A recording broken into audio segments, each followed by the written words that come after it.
I am Dana Williams, 33 years old, and I can still feel the cold draft of the dining room the night my husband tried to throw me out into the freezing Seattle rain. Caleb slid a thick stack of legal papers across the mahogany table. "Sign the house over or leave with the newborn tonight," he said, his voice as steady as a heartbeat.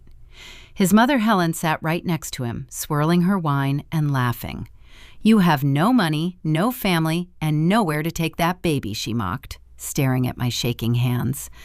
They expected me to break down. They thought they had trapped a desperate, broke woman. What they did not know was that the ink on that paper was not a surrender. It was a trap of my own making, and in exactly 3 minutes, their entire world was going to collapse. Before I continue this story, tell me your age and where you are watching from in the comments below. Welcome back to QT Told Stories, where the quietest people in the room are usually holding all the cards. Hit like and subscribe if you have ever had to outsmart a family that mistook your silence for weakness. It was a Tuesday in November, the kind of Pacific Northwest night where the rain turns the roads to black ice. I was standing in the dining room of our Mercer Island home, holding my 2-week-old daughter Lily against my chest.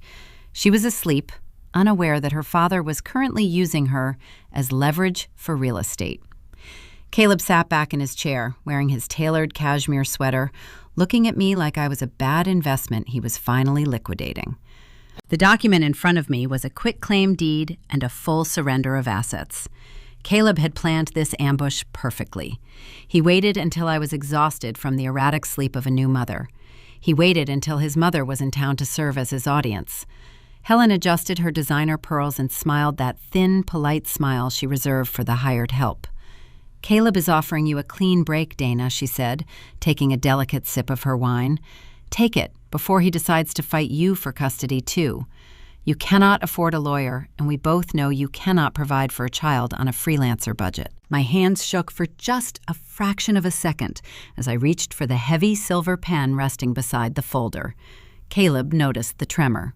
His jaw relaxed, and a smug look of triumph settled over his features. He thought the shaking meant fear. He thought it meant I was terrified of walking out into the freezing rain. I did not raise my voice. I did not waste my breath pleading with a man who could hold his child hostage. I simply picked up the pen, flipped open the manila folder, and signed my name on the dotted line. I turned the page and signed again. I signed away the house, the savings, and every single demand his ruthless lawyer had drafted. When I reached the last page, I set the pen down on the wood. The quiet in the room was heavy. "Could I get a glass of water?" I asked, keeping my tone perfectly flat. "My throat is a bit dry." Caleb scoffed, a short breath of relief, and nodded toward the kitchen, already pulling the signed documents toward his side of the table. Helen beamed victorious. Exactly 3 minutes later, the front doorbell chimed. The sound was sharp and entirely out of place at 10 at night. Caleb frowned, muttering about a late delivery, and walked to the foyer. I watched from the dining room as he grabbed the brass handle and pulled the heavy oak door open, a smug grin still lingering on his face. The grin vanished instantly. He froze, his hand locked on the doorframe, the color draining from his face, until he looked like a ghost. He just stood there, staring out into the dark, realizing too late that I had not signed away my life. I had just signed his ruin. To understand why I could sit at that polished mahogany table and sign away a luxury home without shedding a single tear, you have to understand the rusted brass key resting in the pocket of my coat. Caleb looked across the dining room and saw an exhausted freelancer. He saw a woman who preferred worn flannel shirts and drove a truck with a dented tailgate. He saw someone he believed was entirely dependent and easy to discard.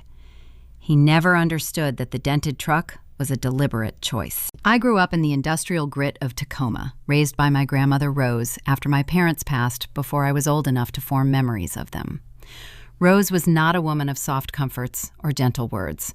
She worked double shifts at a commercial cannery near the waterfront, her hands permanently calloused and smelling faintly of salt and iron. She did not have a trust fund or a stock portfolio to pass down. Instead, she left me a pragmatic worldview forged in early mornings and unpaid overtime. Survival, she told me once, while bandaging a severe blister on my heel, requires tough skin and unwavering self-reliance. She taught me that the world will try to hand you a script where you play the victim. She demanded I build my own stage instead. When Rose passed away, the only physical item of value she left behind was a heavy, rusted, brass padlock key from an old shipping container. I put it on a simple steel ring and kept it in my pocket every day of my adult life. It became my anchor. It reminded me constantly that true worth is never inherited, never married into, and never handed across a dining room table in a manila folder. Real worth is built, mile by grueling mile. 12 years ago, long before Caleb Foster existed in my orbit, I took the tiny life insurance payout from Rose and purchased a battered, second-hand delivery van. It had a grinding transmission and a heater that only functioned when the engine was running at high speeds. I registered a company named Pacific Evergreen Logistics and started knocking on the back doors of local seafood markets, independent pharmacies, and industrial suppliers. I offered to take the difficult routes the large corporate carriers refused to drive. While other startups in Seattle were spending venture capital on sleek branding and downtown glass office spaces, I was sitting in the driver's seat of that freezing van, staring down the treacherous switchbacks of the Snoqualmie Pass. I hauled commercial freight through blinding winter snowstorms. I delivered emergency medical supplies to rural clinics when the interstates were shut down due to thick black ice. I kept my records in a cheap spiral notebook with a sticky spine, writing invoices by the dim yellow glow of the dome light while waiting out whiteouts at isolated truck stops. I did the heavy lifting myself. I loaded pallets of frozen king salmon in the freezing rain at 4 a.m. I wore the same faded Carhartt jacket for 5 years because the canvas was thick enough to stop the bitter wind blowing off Puget Sound.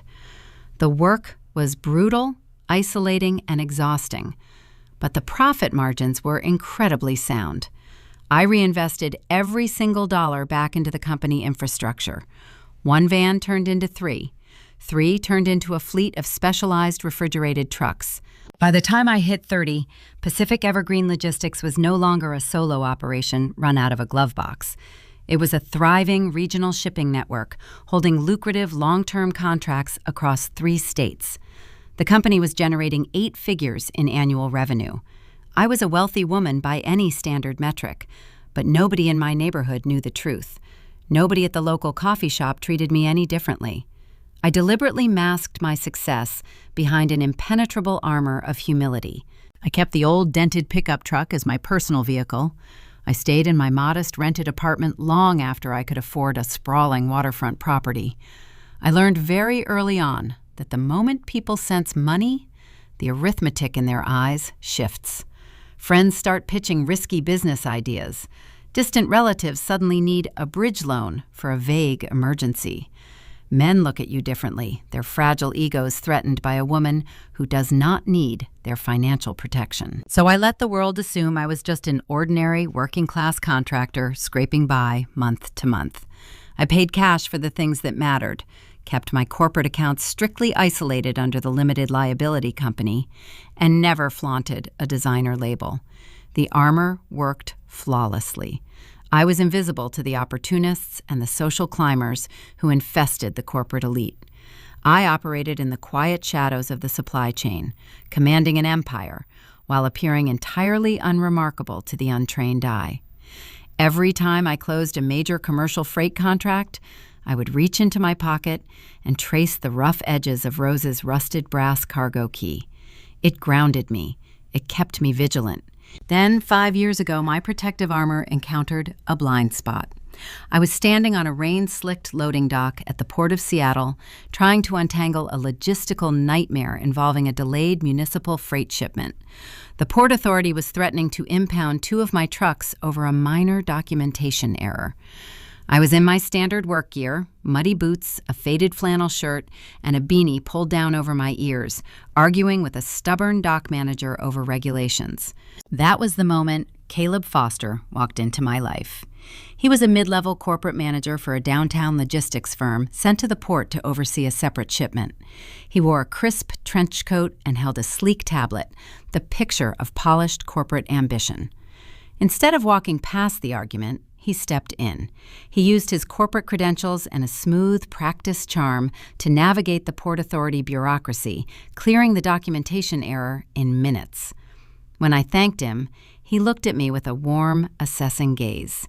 He did not look at my muddy boots with disdain. He asked me out for coffee. During our early dates, Caleb painted himself as a man exhausted by the shallow, status-obsessed culture of his corporate world. He told me he found my blue-collar work ethic refreshing. He claimed he loved my simplicity. He said he admired a woman who was not afraid to get her hands dirty and who did not care about expensive jewelry or fancy cars. I believed him. I thought I had found a partner who valued substance over surface. I thought I had found a man who respected the daily grind. Because of that belief, I kept my armor on. I did not tell him the true scale of Pacific Evergreen Logistics. I let him believe I was a struggling independent contractor running a couple of cargo vans. I wanted to be loved for the woman in the Carhartt jacket, not the chief executive holding the bank accounts. I had no idea that Caleb did not love my simplicity at all. He loved the fact that I looked like an easy mark. He loved the illusion of my vulnerability. And as our marriage progressed, I would soon discover that his polished corporate ambition was actually a desperate cover for a rotting financial core, a secret that was about to drag both of us toward a very dangerous cliff. The charm of the docks faded long before the wedding vows lost their echo.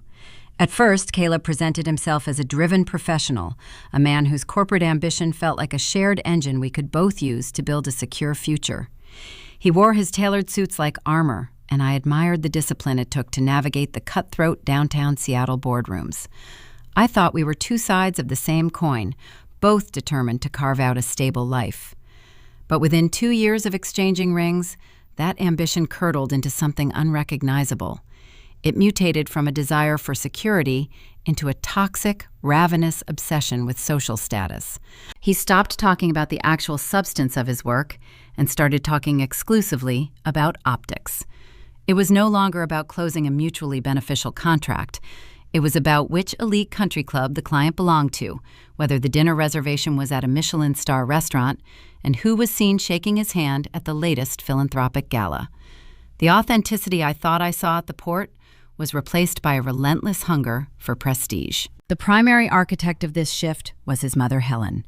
She lived in a pristine Bellevue subdivision, surrounded by manicured lawns, wrought iron gates, and neighbors who spoke in hushed tones about equity portfolios and offshore accounts.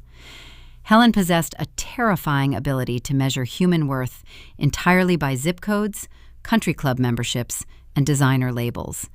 To her, Pacific Evergreen Logistics was not a thriving commercial enterprise. It was low-class manual labor.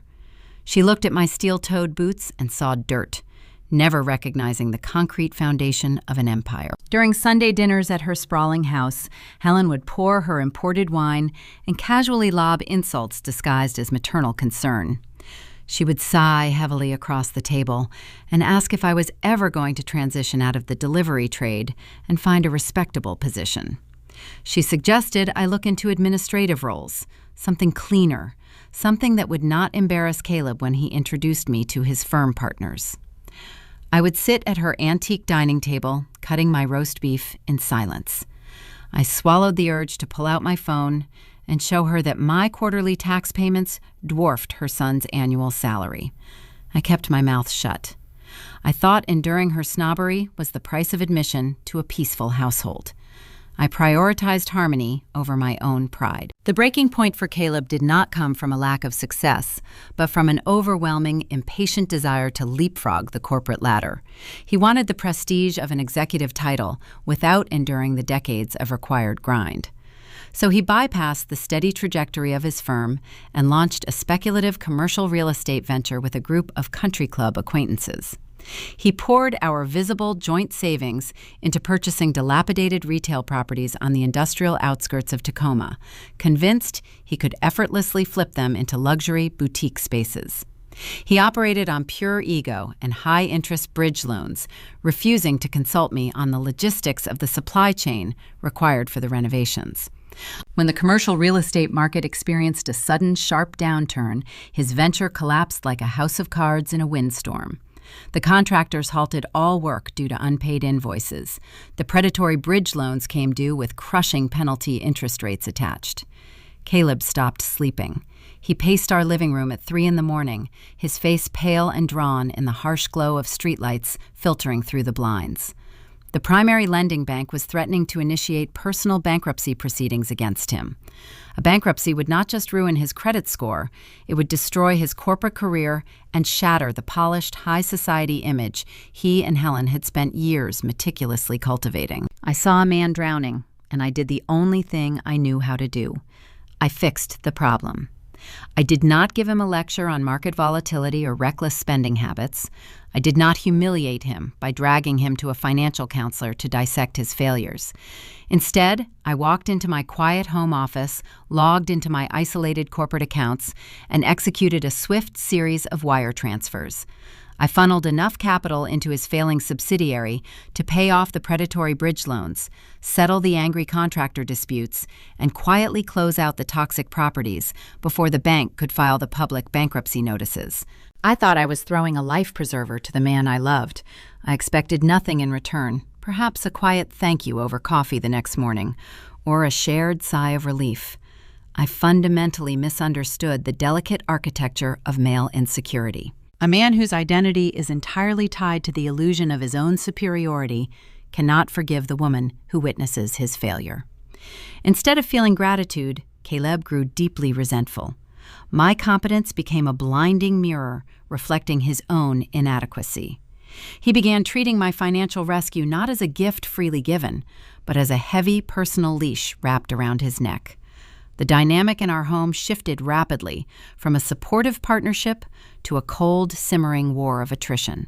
The barbed remarks started small. If I came home exhausted from managing a complex dispatch routing issue, he would sneer from the couch, sarcastically apologizing for not having a hot dinner ready for the breadwinner. When I bought a new refrigerator to replace the broken one in our kitchen, he accused me of emasculating him by not asking for his financial contribution first. He twisted every act of provision into an intentional insult against his manhood. He wanted to play the role of the wealthy provider, and my ability to solve a 6-figure debt crisis in an afternoon robbed him of that fantasy. I ignored the red flags waving in front of me. I approached my failing marriage the exact same way I approached my shipping manifests. I tried to balance the books through sheer effort. I thought if I just worked a little harder, kept the house a little cleaner, and praised his minor corporate victories a little louder, the ledger would eventually right itself. I falsely believed that unwavering patience and hard work could cure a foundational lack of respect. I thought his resentment was just a temporary bruised ego that would heal with time and gentle handling. But resentment does not heal in a vacuum. It festers, growing sharper and more dangerous until it looks for a vulnerable target to destroy. Caleb stopped trying to rebuild his career through honest work. He started spending more time at Helen's house in Bellevue, whispering behind closed doors. The atmosphere in our home turned suffocating and tense. He became hyper-focused on the mail, intercepting letters before I could read them, and securing his home office with a heavy brass lock. I told myself he was just recovering from the trauma of the failed venture. I justified his sudden secrecy as a need for privacy. I played the role of the supportive, oblivious wife to the very edge of reason, determined to keep my family intact despite the growing distance between us. That willful blindness lasted until a rainy Thursday afternoon. I came home early because a severe storm front had shut down the mountain passes, forcing me to recall my fleet of trucks to the depot. Caleb was still downtown at his firm. I needed a specific tax document from our joint filings to update a vehicle registration before the Department of Motor Vehicles closed. Finding his office locked, I retrieved the spare key he thought I had lost years ago from a jar in the kitchen. I turned the lock and stepped into his private sanctuary, expecting to find the usual clutter of corporate memos and golf magazines spread across his desk. Instead, I found a mahogany desk buried under a mountain of paper that made the air in my lungs turn to ice. I reached for the top document, a thick envelope stamped with a bright red warning label from a lending institution I did not recognize. As my eyes scanned the bold print on the first page, the illusion of my struggling but honest husband vanished into thin air, replaced by a terrifying reality that would soon force me to fight for my own survival and the future of my unborn child. I broke the seal on the red envelope with a steady hand. The heavy paper felt rough against my fingertips, smelling faintly of the expensive cedar cologne Caleb kept on his desk. The document inside was a final notice of default from a private wealth management group, but the address printed at the top did not belong to the commercial properties Caleb had ruined in Tacoma. It was the address of Helen's sprawling Bellevue estate, the property with the manicured rose gardens and the towering wrought iron gates. The notice stated in plain black ink that the mortgage had not been paid in 9 months. Right there on the guarantor line, signed with a bold, confident flourish, was Caleb's signature. The air in the room grew thin. I set the paper down and pulled open the bottom drawer of the mahogany desk. What I found was an archaeological dig of financial decay. It was a staggering collection of liabilities hidden beneath layers of corporate memos. There were maxed-out credit lines from luxury boutique department stores. There were caterer invoices from high society charity galas that were supposed to be philanthropic victories, but the ledger revealed they were funded by high-interest, predatory lending. Helen always carried herself as a woman born to old money. She hosted luncheons for the Seattle Symphony and wore pearls she claimed were priceless family heirlooms. She treated my logistics business like a muddy stain on her pristine social record. But the records spread across the desk told a very different story. The Foster family fortune was a ghost.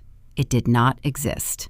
Helen was a widow who had spent the last decade burning through a dwindling life insurance policy to maintain her country club membership. She was terrified of losing her seat at the elite tables of the Pacific Northwest. She had raised Caleb to be her financial savior, grooming him to sustain the illusion of their aristocratic wealth. When Caleb launched his real estate venture, the loans he took out were not just to flip industrial properties. The bank statements hidden in the drawer showed he had been quietly siphoning that borrowed capital to pay his mother's property taxes and cover her exorbitant country club dues. He was not a corporate titan building an empire. He was a desperate bagman trying to plug holes in a sinking ship. Then I found the blue folder. It was tucked carefully beneath a stack of unpaid utility bills. Inside was a yellow legal pad filled with Caleb's tight, slanted handwriting, alongside printed email correspondence with a downtown divorce attorney.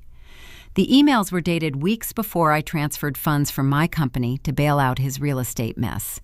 He had been planning his exit strategy while smiling at me over the dinner table. The strategy outlined on those pages was breathtaking in its cruelty. The lawyer advised Caleb to leverage the upcoming divorce to force a business valuation of Pacific Evergreen Logistics. They planned to argue that my shipping company, the business I built from a single freezing cargo van, was marital property. The arithmetic on the yellow legal pad was simple and cold. Seize half of my business assets, liquidate the commercial trucks, and use the cash payout to settle the Bellevue estate arrears. The realization washed over me like freezing water, bringing a sudden, sharp clarity to every interaction I had endured over the last 2 years. For years, I believed Helen and Caleb looked down on me because they thought I was a poor, uneducated laborer. I thought their condescension was born from genuine class superiority. I was wrong. They knew exactly how much revenue my company generated. Caleb had seen my tax returns. They were never trying to protect a generational fortune from a low-class cargo driver. They were actively hunting an external cash cow to rescue themselves from ruin. My protective armor had backfired in the most dangerous way imaginable. The dented pickup truck, the faded Carhartt jackets, The quiet humility I maintained to soothe Caleb's fragile ego had painted a target on my own back. By hiding my strength and downplaying my intellect, I made them think I was an easy mark. They looked at my modest lifestyle and assumed I was a simple woman who stumbled into a lucrative business by accident. They assumed I lacked the legal sophistication to defend myself in a corporate divorce. They thought I would roll over and surrender my life's work just to avoid a terrifying courtroom battle. The most chilling document in the blue folder was an email exchange regarding timing. I placed a hand over my stomach, feeling the slight weight of my pregnancy. At the time, I was carrying our unborn child, navigating the early weeks of nausea and exhaustion. Caleb asked the attorney if he should file the divorce papers immediately. The attorney replied with a ruthless recommendation. He advised Caleb to wait until the child was born. The lawyer noted that an infant would provide unparalleled leverage during the asset division process, suggesting they could threaten a protracted custody battle to force me into signing away the company quickly. My pulse remained steady. I did not cry.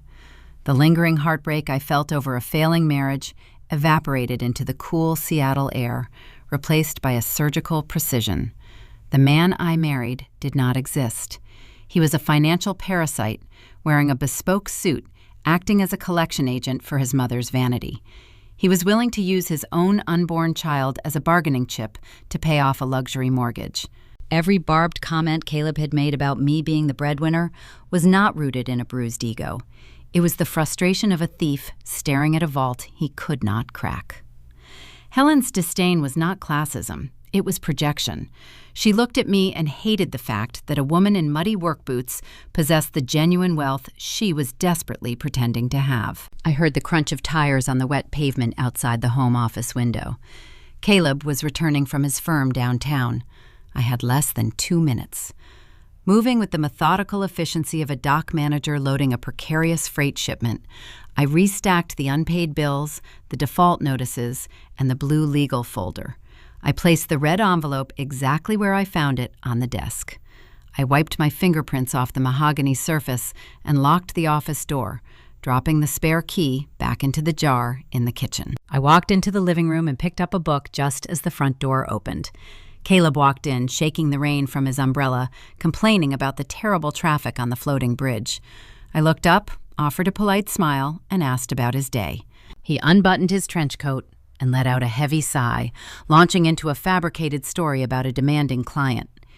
He had no idea the woman pouring his evening coffee had just read his entire playbook. He thought he was preparing a flawless ambush against a weak opponent. He believed he was the predator, slowly closing the trap. Watching him sip his coffee, I made a silent vow to the child growing inside me and to the memory of my grandmother Rose. I was not going to play the victim. I was not going to engage in a screaming match that would only serve to paint me as an unstable, hysterical wife. I was going to let him continue digging his own grave. But first, I needed to build an impenetrable fortress. I needed to turn my quiet humility into a weapon. The very next morning, I was going to pay a visit to a very specific downtown building. The morning after finding the blue folder, I woke up before the sun pierced the Seattle overcast. Caleb was still snoring softly, tangled in the high thread count sheets he insisted we purchase. I looked at his relaxed face and felt an eerie, hollow calm. The betrayal had burned out overnight, leaving only cold ash and a distinct set of logistical steps. I made coffee, dressed in my usual heavy canvas jacket, and drove toward downtown. My grandmother Rose used to sit at our chipped Formica kitchen table in Tacoma, sorting her meager bills into precise stacks. She had a saying she repeated every time she balanced her checkbook. Money has a memory, Dana. Keep what is yours separate, because people will always try to rewrite history when they need a handout. I did not fully grasp the weight of that pragmatism until I parked my truck in a subterranean garage beneath a gleaming glass high-rise on 4th Avenue. Sarah Jenkins operated her boutique corporate law firm on the 32nd floor. Sarah was a razor-sharp litigator who preferred tailored wool suits and spoke with the clipped, efficient cadence of a woman who charged by the minute and wasted none of it. We shared a mutual respect rooted in shared grit. She had built her firm from scratch, navigating the male-dominated legal circles of the Pacific Northwest, just as I had navigated the shipping docks. I walked into her office, placed a cardboard tray of black coffee on her glass desk, and sat down. I did not cry or vent about broken vows. I laid out the facts, recounting the contents of the blue folder, the hidden Bellevue estate arrears, and the email chain discussing the impending divorce and business valuation. I detailed Caleb's strategy to leverage my current pregnancy timing, his strike for when I would be most vulnerable. Sarah listened in silence, her pen pausing over her legal pad. She took a sip of the coffee, her eyes narrowing as the entire picture snapped into focus. Then we went to work. We initiated a rigorous, sweeping financial audit of my entire life. Washington is a community property state, meaning assets acquired during a marriage are generally divided equally. Caleb's entire scheme rested on the assumption that my shipping network had blurred into our joint marital finances over the past few years. He believed the funds were tangled, hoping a judge would simply cleave the company down the middle to save time. He deeply underestimated the legacy of Rose's rusted brass key. I opened my encrypted laptop and turned the screen towards Sarah. I walked her through the formation documents of Pacific Evergreen Logistics. I had structured the business as a single-member limited liability company years before I ever stepped foot on that port loading dock to meet Caleb. Every single truck warehouse lease and vendor contract was held strictly under the corporate entity. More importantly, I showed Sarah the banking history. Following Rose's doctrine, I had maintained a rigid firewall between my personal household contributions and my corporate revenues. My inheritance, the initial seed capital for the delivery van, had never touched a joint checking account. Business revenues flowed into dedicated corporate ledgers.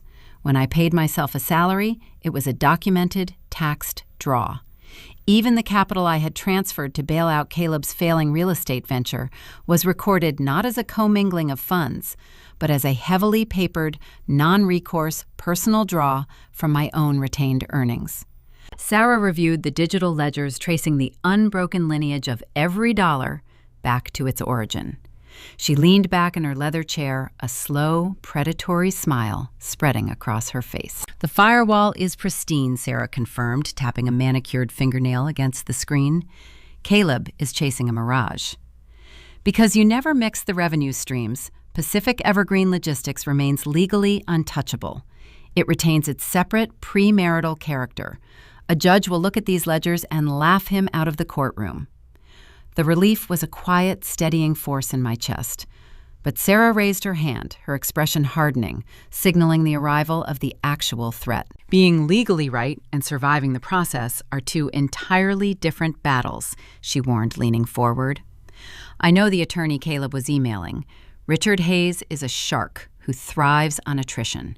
He does not care if he wins on the merits. He wins by bleeding opposing parties dry. Sarah explained the grim reality of corporate divorce litigation. Richard would file endless, frivolous discovery motions. He would demand forensic accounting of every fuel receipt my drivers ever submitted. He would schedule grueling, day-long depositions designed to break my resolve. And he would time the heaviest legal blows to land exactly when my due date arrived. "They are going to weaponize the legal system," Sarah stated, her voice dropping to a serious warning register. "They want to exhaust you. They know you are going to be sleep-deprived, recovering from childbirth, and trying to care for newborn Lily while running a logistics fleet. They are banking on your physical and emotional collapse. They want you to sign a surrender agreement just to make the endless paperwork stop." The image of Caleb and Helen utilizing my child's first weeks on Earth as a tactical pressure point solidified my resolve into something harder than diamonds. They wanted a war of exhaustion. I decided right then to deny them the battlefield entirely. "Do not file a single defensive motion," I instructed Sarah, snapping my laptop shut. "Do not alert them that we know their plan. If they want a paper trail, we will give them a fortress." Instead of sounding the alarm, I hired Sarah to assemble an airtight, certified dossier. Over the next week, we worked in the shadows. We ordered official court-stamped copies of the LLC formation registry. We commissioned a certified independent asset valuation of the entire shipping fleet from an unimpeachable third-party firm. We secured notarized bank seals, verifying the unbroken chain of separate property. We gathered every piece of evidence required to crush Caleb's claim in a single, devastating blow. We built a quiet, immovable wall of paper, binding it into a thick leather portfolio. I was not going to spend the first weeks of my daughter's life sitting in a deposition chair arguing over fuel receipts. I was going to let Caleb and his cousin spend thousands of dollars drafting their predatory motions, blissfully unaware that they were marching straight into a canyon with no exit. I left Sarah's office that afternoon with the certified dossier locked securely in my briefcase. The rain had cleared, leaving the Seattle skyline sharp and vibrant against the clearing sky. I drove back to the suburbs, slipped the key into my front door, and resumed playing the role of the oblivious, tired, pregnant wife. Caleb thought his trap was nearing completion, but the legal arena was only one half of their strategy. To force a swift surrender, Caleb and Helen needed to isolate me entirely. They needed to ensure that when the divorce papers were finally served, I would have no friends to lean on, no community to offer support, and nowhere to turn. As I settled onto the couch and listened to Caleb type away in his locked home office, I braced myself for the next phase of their assault. The courtroom maneuvers were paused, but the social execution was just about to begin.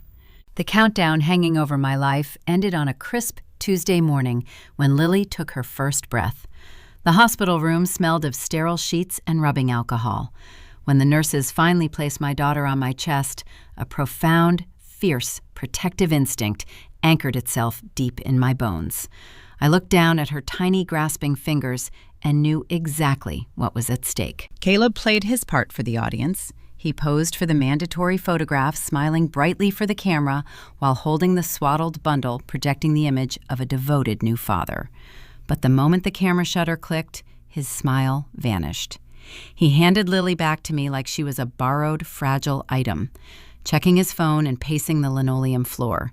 He was not looking at his child with wonder. He was looking at his leverage. While I spent those first few weeks navigating the sleepless nights of early motherhood and quietly managing my logistics fleet from a laptop on the nursery floor, Helen mobilized her forces. The legal trap was still waiting in the shadows, but the social execution began immediately. Helen was a master of the polite assassination. She had spent 3 decades cultivating her social capital in the affluent enclaves of Bellevue and Mercer Island. She understood that in those circles, reputation was currency and gossip was the preferred weapon of destruction. She did not shout. She did not make wild public accusations. She moved with practiced, silver-haired grace, utilizing a devastating weapon known as weaponized sympathy. Her campaign launched in the velvet-lined powder rooms of the country club and across the pristine tables of church social hours. Helen would lean in close to the wives of local politicians and corporate executives, her voice dropping to a theatrical, hushed whisper. She would dab at a perfectly dry eye with a lace handkerchief and lament the tragic state of her son's marriage. She wove a narrative that was as seamless as it was toxic. She painted me as an emotionally cold, fiercely controlling woman who cared more about commercial freight schedules than her own newborn daughter. According to Helen, I was a tyrant who monitored every penny Caleb spent, trapping him in a loveless, sterile home. Caleb, in her fictional tragedy, was the abused, hard-working martyr. He was the saintly husband, driven to the brink by an ungrateful, low-class wife, who refused to learn how to behave in polite society. The poison seeped into the community soil faster than I could have anticipated. People love a tragedy, especially when it happens to someone they already suspect does not quite belong in their neighborhood. The social freeze was not a sudden plunge into ice water. It was a slow, creeping frost. It started with the averted eyes at the local organic grocery store. Women I had exchanged pleasantries with for years suddenly found the produce section fascinating the moment I pushed my shopping cart down the aisle. The neighborhood group chat, usually buzzing with recommendations for landscapers and pediatricians, went entirely silent whenever I asked a question. Then the tangible consequences began to manifest. A boutique local catering service we used for holiday gatherings abruptly canceled our standing seasonal account, citing a mysterious scheduling conflict that made no logical sense. The upscale landscaping company that maintained our front lawn terminated their contract via a brief, sterile email. Helen was calling in favors. She was systematically severing the threads that tied me to the local community, ensuring that when the divorce papers finally dropped, I would fall into a profound, isolating void. I felt the sting of that isolation acutely. Motherhood is already a lonely endeavor in those early weeks, but navigating it inside a hostile community felt like breathing underwater. I refused to let them see me suffocate. I kept my head high, maintained my quiet demeanor, and focused on Lily and my shipping manifests. The true depth of Helen's orchestrated smear campaign revealed itself during the annual autumn charity fundraiser for the local children's hospital. It was a mandatory appearance for the suburban elite, held in a sprawling banquet hall draped in silk and heavy floral arrangements. I arrived late, delayed by a complex dispatch routing issue involving black ice on the Snoqualmie Pass. I walked into the crowded venue carrying Lily in a discreet gray bassinet carrier, wearing a simple tailored dress that paled in comparison to the glittering gowns surrounding me. The moment I stepped onto the carpeted floor, the ambient chatter in the immediate vicinity dropped by a full octave. I navigated toward the back of the room, looking for a quiet corner to settle Lily. Ahead of me, Helen and Caleb were holding court near the silent auction tables. Caleb looked sharp in a dark suit, holding a glass of scotch, wearing an expression of weary, noble endurance. Helen stood beside him, a hand resting comfortingly on his arm, nodding along as a group of affluent neighbors listened to her perform. I stopped a few feet away, obscured by a towering arrangement of white hydrangeas. The acoustics of the banquet hall carried their voices directly to me. "It is just such a burden on him," a woman in a sapphire dress murmured, shaking her head sympathetically. Helen sighed a long, dramatic exhale. "He tries so hard to keep the family together, but she is just made of ice. She left that poor baby with a sitter 3 days after coming home from the hospital, just to go yell at truck drivers on a loading dock.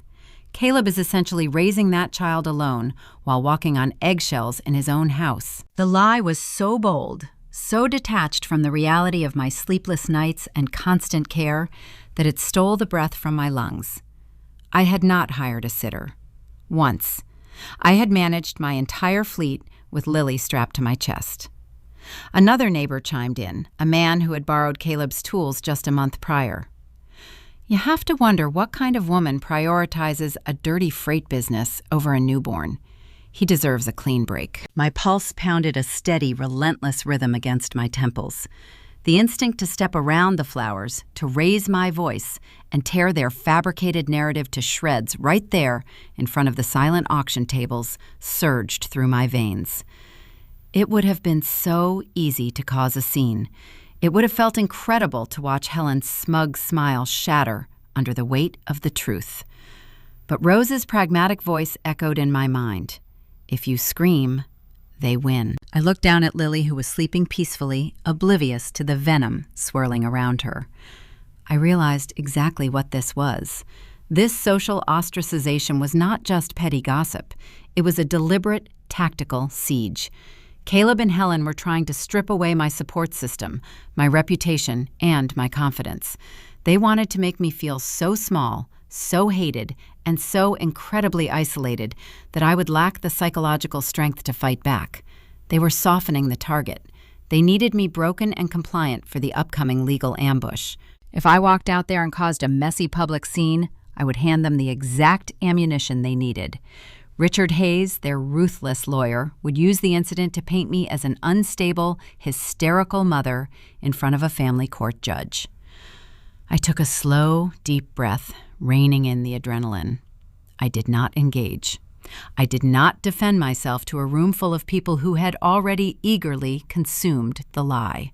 I adjusted the strap of the diaper bag on my shoulder, picked up Lily's carrier, and turned around.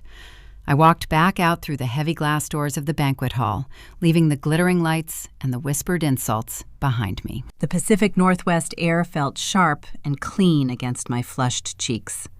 I walked across the wet asphalt of the parking lot toward my dented pickup truck. I strapped Lily securely into the back seat, climbed into the cab, and turned the ignition. The engine rumbled to life, a steady, reliable sound that grounded me in the present reality. Driving home through the dark, winding streets, the pieces of their grand strategy locked into place. They had starved the castle. They had poisoned the surrounding village. Now they were preparing to breach the gates. The quiet warfare of country club gossip was ending, and the loud, brutal machinery of corporate litigation was about to begin. The silence in the truck cab felt like the heavy stillness right before a lightning strike, setting the stage for Caleb to bring the war directly to the very place I had built my empire. The morning rain washed the grease and grit across the asphalt of the Kent Industrial Park. Pacific Evergreen Logistics operated out of a sprawling concrete warehouse bordered by rows of loading bays. The air inside the main dispatch hub smelled of diesel exhaust, stale coffee, and wet cardboard. It was a kinetic environment built on tight schedules and relentless forward motion. I sat in my glass-walled office overlooking the floor, tracking a dozen freight routes on dual monitors, while Lily slept soundly in a portable bassinet near my desk.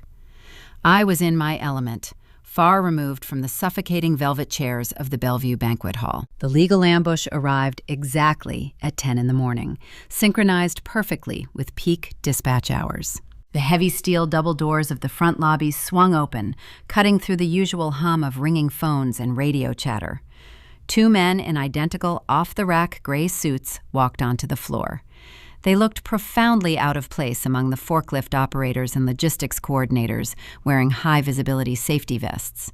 They bypassed the reception desk, their eyes locking onto my glass office. They moved with the brisk, purposeful stride of men executing a hostile mandate. I did not stand up. I watched them approach knowing exactly what they carried in their hands. The lead process server pushed my door open without knocking. He asked to confirm my name. When I nodded, he dropped a thick, bound stack of legal documents directly onto my keyboard. The heavy thud echoed over the ambient noise of the warehouse. He stated that I had been formally served and walked out just as quickly as he entered. I slid the documents toward me. The bold legal headers announced an aggressive barrage of ex parte motions filed in family court by Richard Hayes. Caleb had not just filed for divorce. He had filed emergency injunctions demanding a mandatory court-ordered valuation of my entire company. The paragraphs framed Pacific Evergreen Logistics as a shared marital asset, claiming Caleb had contributed vital, uncompensated consulting services that fueled my success. The audacity of the lie was breathtaking, but the motions went further than mere financial valuation. Under the guise of preventing the dissipation of marital assets, Richard had drafted a demand for immediate physical access to my proprietary infrastructure. The legal papers insisted that Caleb be granted equitable distribution rights to my server rooms, my confidential client lists, and the executive keys to the facility. They wanted to tear open the vault and rummage through the very foundation of my empire. I picked up my phone and dialed Sarah Jenkins. My attorney answered on the first ring. I read the demands to her over the line. Sarah let out a sharp, dry laugh. She explained that Richard was testing the perimeter, trying to bully me into handing over the keys before a judge even had time to review the meritless claims. She told me to hold the line, warning that Caleb would likely try to enforce the physical turnover himself to establish dominance. I thanked Sarah, hung up the phone, and instructed my lead dispatcher to restrict all access to the server room and to alert me the moment anyone unauthorized entered the building. Then I went back to reviewing my freight manifests. Caleb arrived at 3 p.m. to claim his prize. He did not come alone. He walked onto the dispatch floor flanked by his cousin Richard. Caleb wore a sharp charcoal suit and a smug, victorious grin, carrying himself like a conquering general surveying a newly captured province. Richard gripped a leather briefcase projecting the silent, predatory confidence of a lawyer who believed he had already won the war.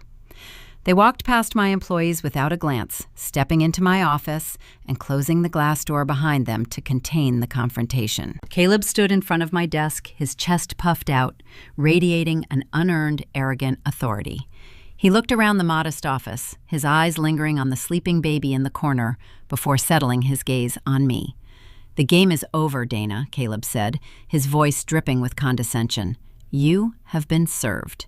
We filed the emergency motions this morning. The court is going to chop this shipping network in half, and I am taking my equity." He stepped closer, placing both hands flat on my desk and leaning forward to impose his physical presence. "I need your master security badge, the login credentials for the client databases, and the physical keys to the server room. Richard is here to supervise the equitable distribution of the data. Hand them over right now, or we will file contempt charges before the courthouse closes." Richard opened his briefcase with a crisp snap, pulling out a pen and a blank turnover receipt ready to document my surrender. They expected me to panic. They anticipated tears, raised voices, and frantic pleading. They thought the sheer, intimidating weight of their legal jargon would crush my resolve and force me to hand over the literal keys to my livelihood. I sat perfectly still in my ergonomic chair. I did not raise my voice. I did not offer a defensive justification about how hard I had worked to build the company. I simply reached forward and closed my laptop screen with a soft, definitive click. I looked Caleb dead in the eye. The smug grin on his face faltered for a fraction of a second under the weight of my unwavering stare. "You are not getting a security badge," I stated, my voice echoing cold and hollow in the small room. "You are not touching my servers. You are not looking at my client lists." Caleb straightened up, his face flushing with sudden anger. "You do not have a choice," he snapped, pointing a sharp finger at the stack of documents resting on the edge of the desk. "Those are official court motions." "They are motions," Caleb, I corrected, keeping my tone deadly level. "They are not signed orders from a sitting judge. They are just expensive pieces of paper your cousin drafted to try and intimidate me. Any inspection of my corporate assets will be conducted strictly through formal legal channels, overseen by my own counsel, and only after a judge compels it. Until that happens, you are trespassing on private, commercial property." Richard stepped forward, attempting to utilize his legal authority to break my stance. "Mrs. Foster, I highly advise you to comply. Obstructing a good faith asset inventory will reflect very poorly on you during the custody hearings. We are prepared to make this process incredibly difficult for you if you force our hand." I shifted my gaze to Richard, stripping away any illusion that I was an easy target. "If you attempt to bypass my security protocols without a signed warrant, Richard, I will have my head of security detain you both for industrial espionage, and I will personally file a grievance with the State Bar Association before dinner. Now both of you need to leave my office." The silence that followed was heavy and suffocating. Caleb stared at me, his chest heaving with suppressed rage. The illusion of my compliance, the narrative that I was a weak, terrified mother, shattered right in front of him. He realized that the ambush had failed. He could not bully his way into my vault. The realization bruised his fragile ego, twisting his handsome features into an ugly, resentful scowl. He turned on his heel and stormed out of the office, throwing the glass door open so hard it rattled in its frame. Richard followed closely behind, his briefcase snapping shut in a frantic, hurried motion. I watched them walk across the dispatch floor and exit the building, retreating into the gray Seattle afternoon. The immediate threat was neutralized, and they had just walked blindly into the counter-disclosure trap Sarah and I had set. By filing those aggressive motions, Richard had officially opened the door for financial discovery, legally paving the way for me to expose Caleb's hidden debts to the court. But as I watched Caleb's car speed out of the parking lot, the cold, hard truth settled over me. Caleb was a man driven by deep insecurity and a desperate need for control. Humiliating him in front of his lawyer had bruised his pride, and a man with a bruised pride always looks for a softer target to strike. He realized he could not break my business through intimidation. I knew with terrifying certainty that his frustration would lead him to pivot. He was going to stop attacking my company and aim his next strike at the one thing I loved more than my own life, dragging my newborn daughter into the crossfire. The defeat at the warehouse stung Caleb worse than any physical blow could have. Men who derive their entire sense of self from projecting authority do not simply accept a loss and walk away. When a frontal assault fails, they retreat into the shadows and look for a softer, more vulnerable target. Caleb could not break my resolve by threatening my shipping fleet. He realized my business was an impenetrable fortress. So he pivoted his focus toward the one fragile piece of my life he thought he could leverage. He aimed his next strike directly at our 2-week-old daughter. Winter in Washington state brings a damp, biting cold that seeps deep into your bones. The constant rain creates a perpetual chill, and it is notoriously difficult on newborns. During Lily's 3rd week, she developed a persistent, rattling cough. It was likely just mild respiratory congestion, a common ailment for infants during the seasonal shift. But the sound of her tiny lungs struggling for air in the middle of the night was enough to trigger a fierce protective alarm in my chest.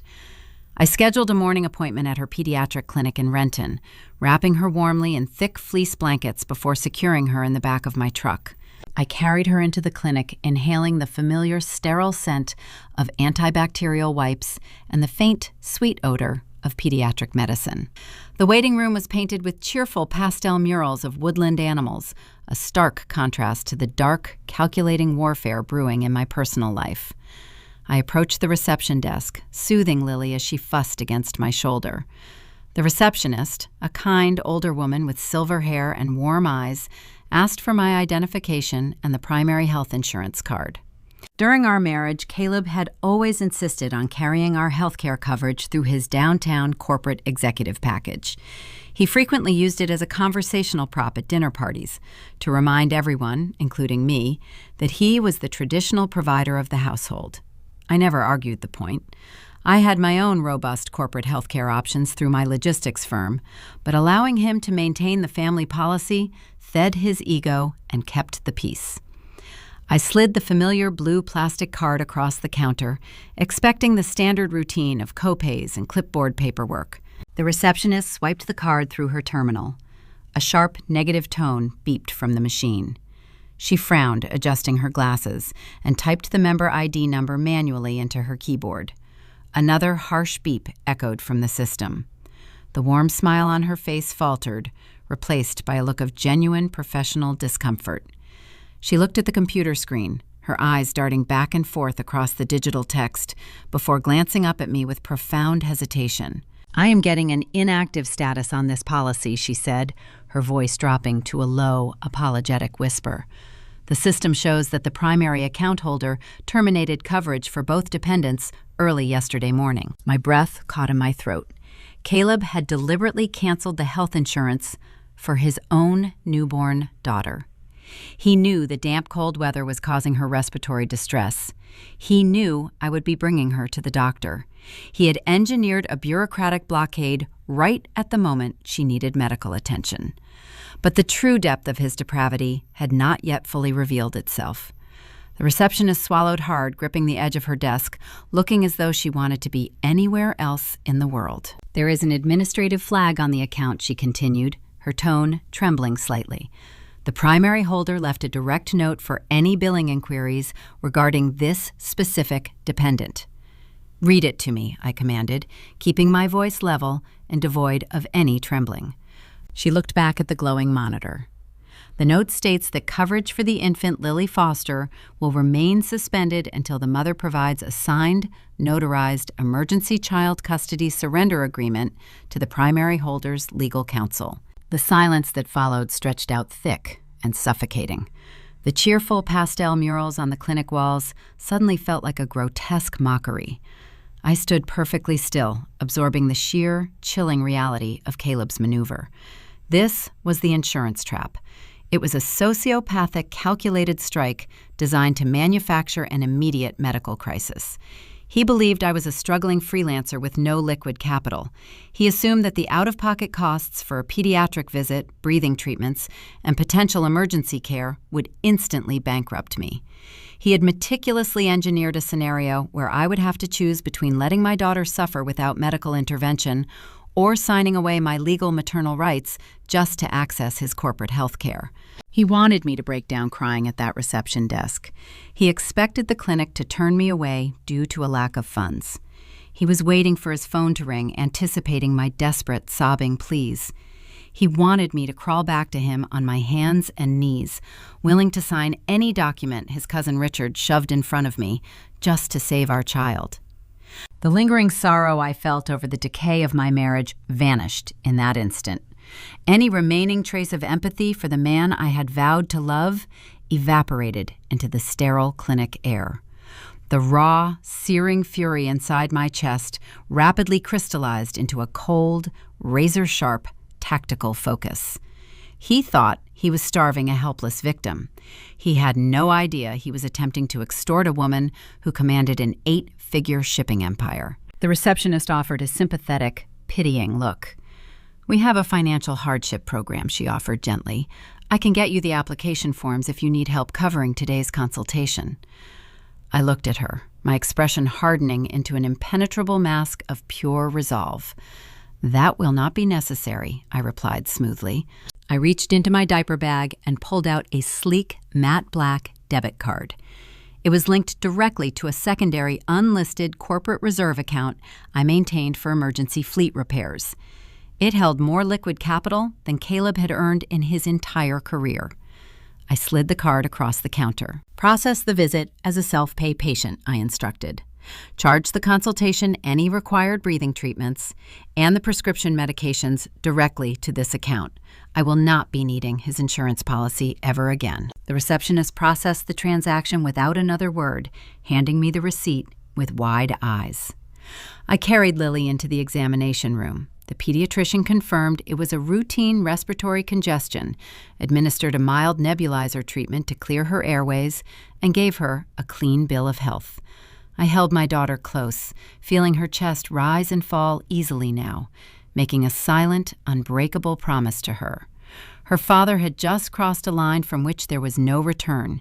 He had weaponized her breath, and for that, he would lose everything. I gathered my belongings, thanked the medical staff, and walked out of the clinic into the crisp Washington afternoon. The rain had paused, leaving the sky a bright, piercing blue. I opened the door of my dented pickup truck and securely tucked Lily into her car seat in the back, ensuring she was warm and comfortable. I climbed into the driver's seat and turned the key. The heavy engine rumbled to life, a steady, powerful vibration that matched the pulse in my veins. I pulled my phone from my pocket and dialed Sarah Jenkins. She picked up immediately. I did not waste time with pleasantries. I relayed the events at the clinic, detailing Caleb's administrative stunt and the vile note left on the insurance file. I heard Sarah draw a sharp, incredulous breath over the line. Even for a seasoned corporate litigator accustomed to brutal divorce tactics, leveraging a newborn's health care was a breathtaking ethical void. "He just handed us the rope," Sarah said, her voice dropping to a low, lethal register. "A judge will look at that administrative note and strip him of his paternal rights before he can even blink. We can file an emergency injunction this afternoon." "No," I replied, staring out the windshield at the clearing sky. "I am not going to fight him in family court over an insurance policy. He wants a war of attrition. I am going to end the war entirely." I instructed Sarah to shift our strategy. We were no longer just building a defensive wall to protect Pacific Evergreen Logistics. We were going away on the offensive. It was time to pull the trigger on the financial data we had uncovered in his home office. Caleb and Helen thought they were safe behind their country club memberships and their bespoke suits. They thought their debts were hidden and their social standing was secure.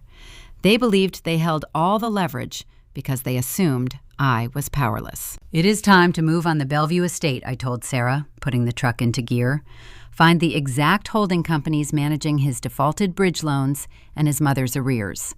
I want to know exactly who owns their debt. I pulled out of the clinic parking lot, the tires gripping the wet asphalt.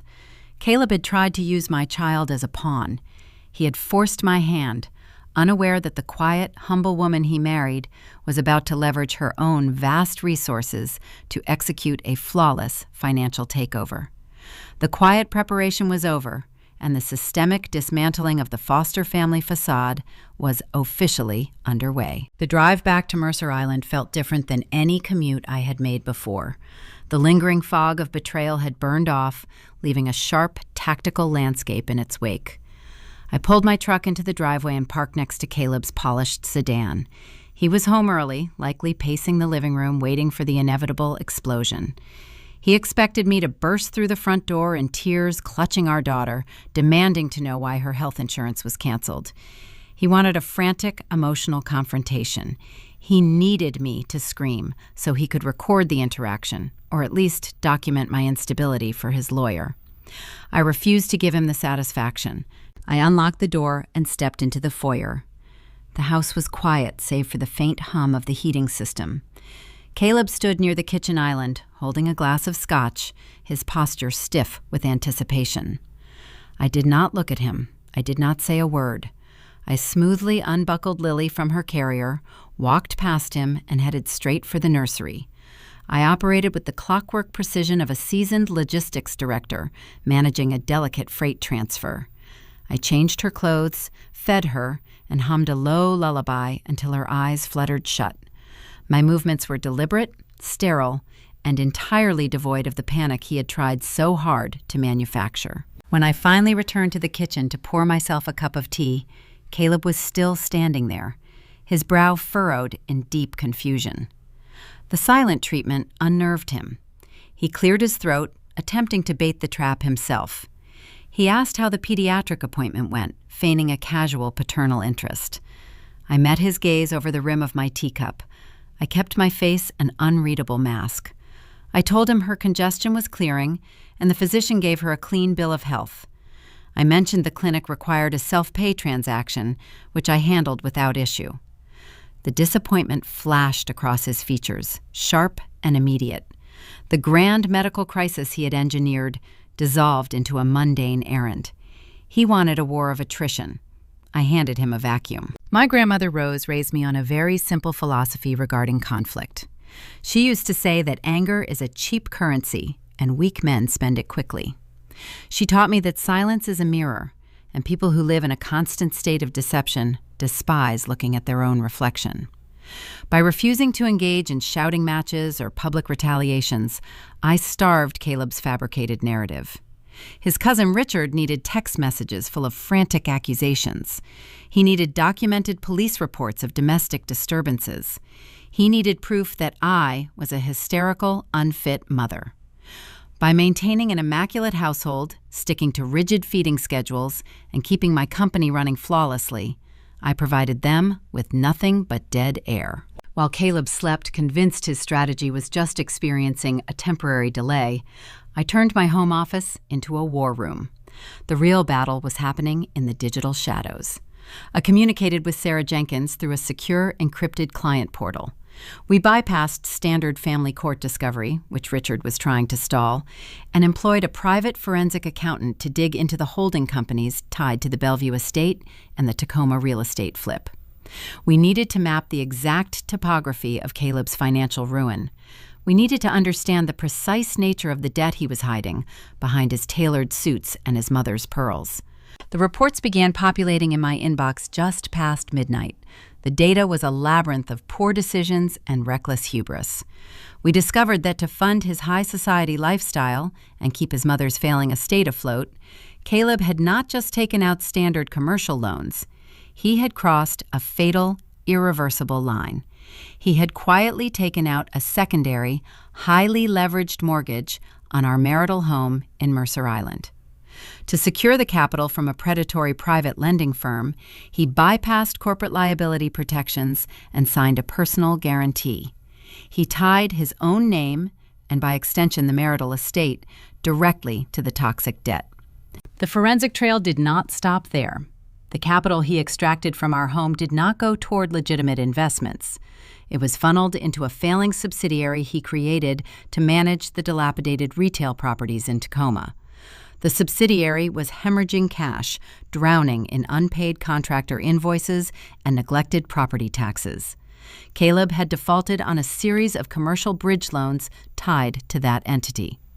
The lending institutions were already initiating the preliminary stages of asset seizure.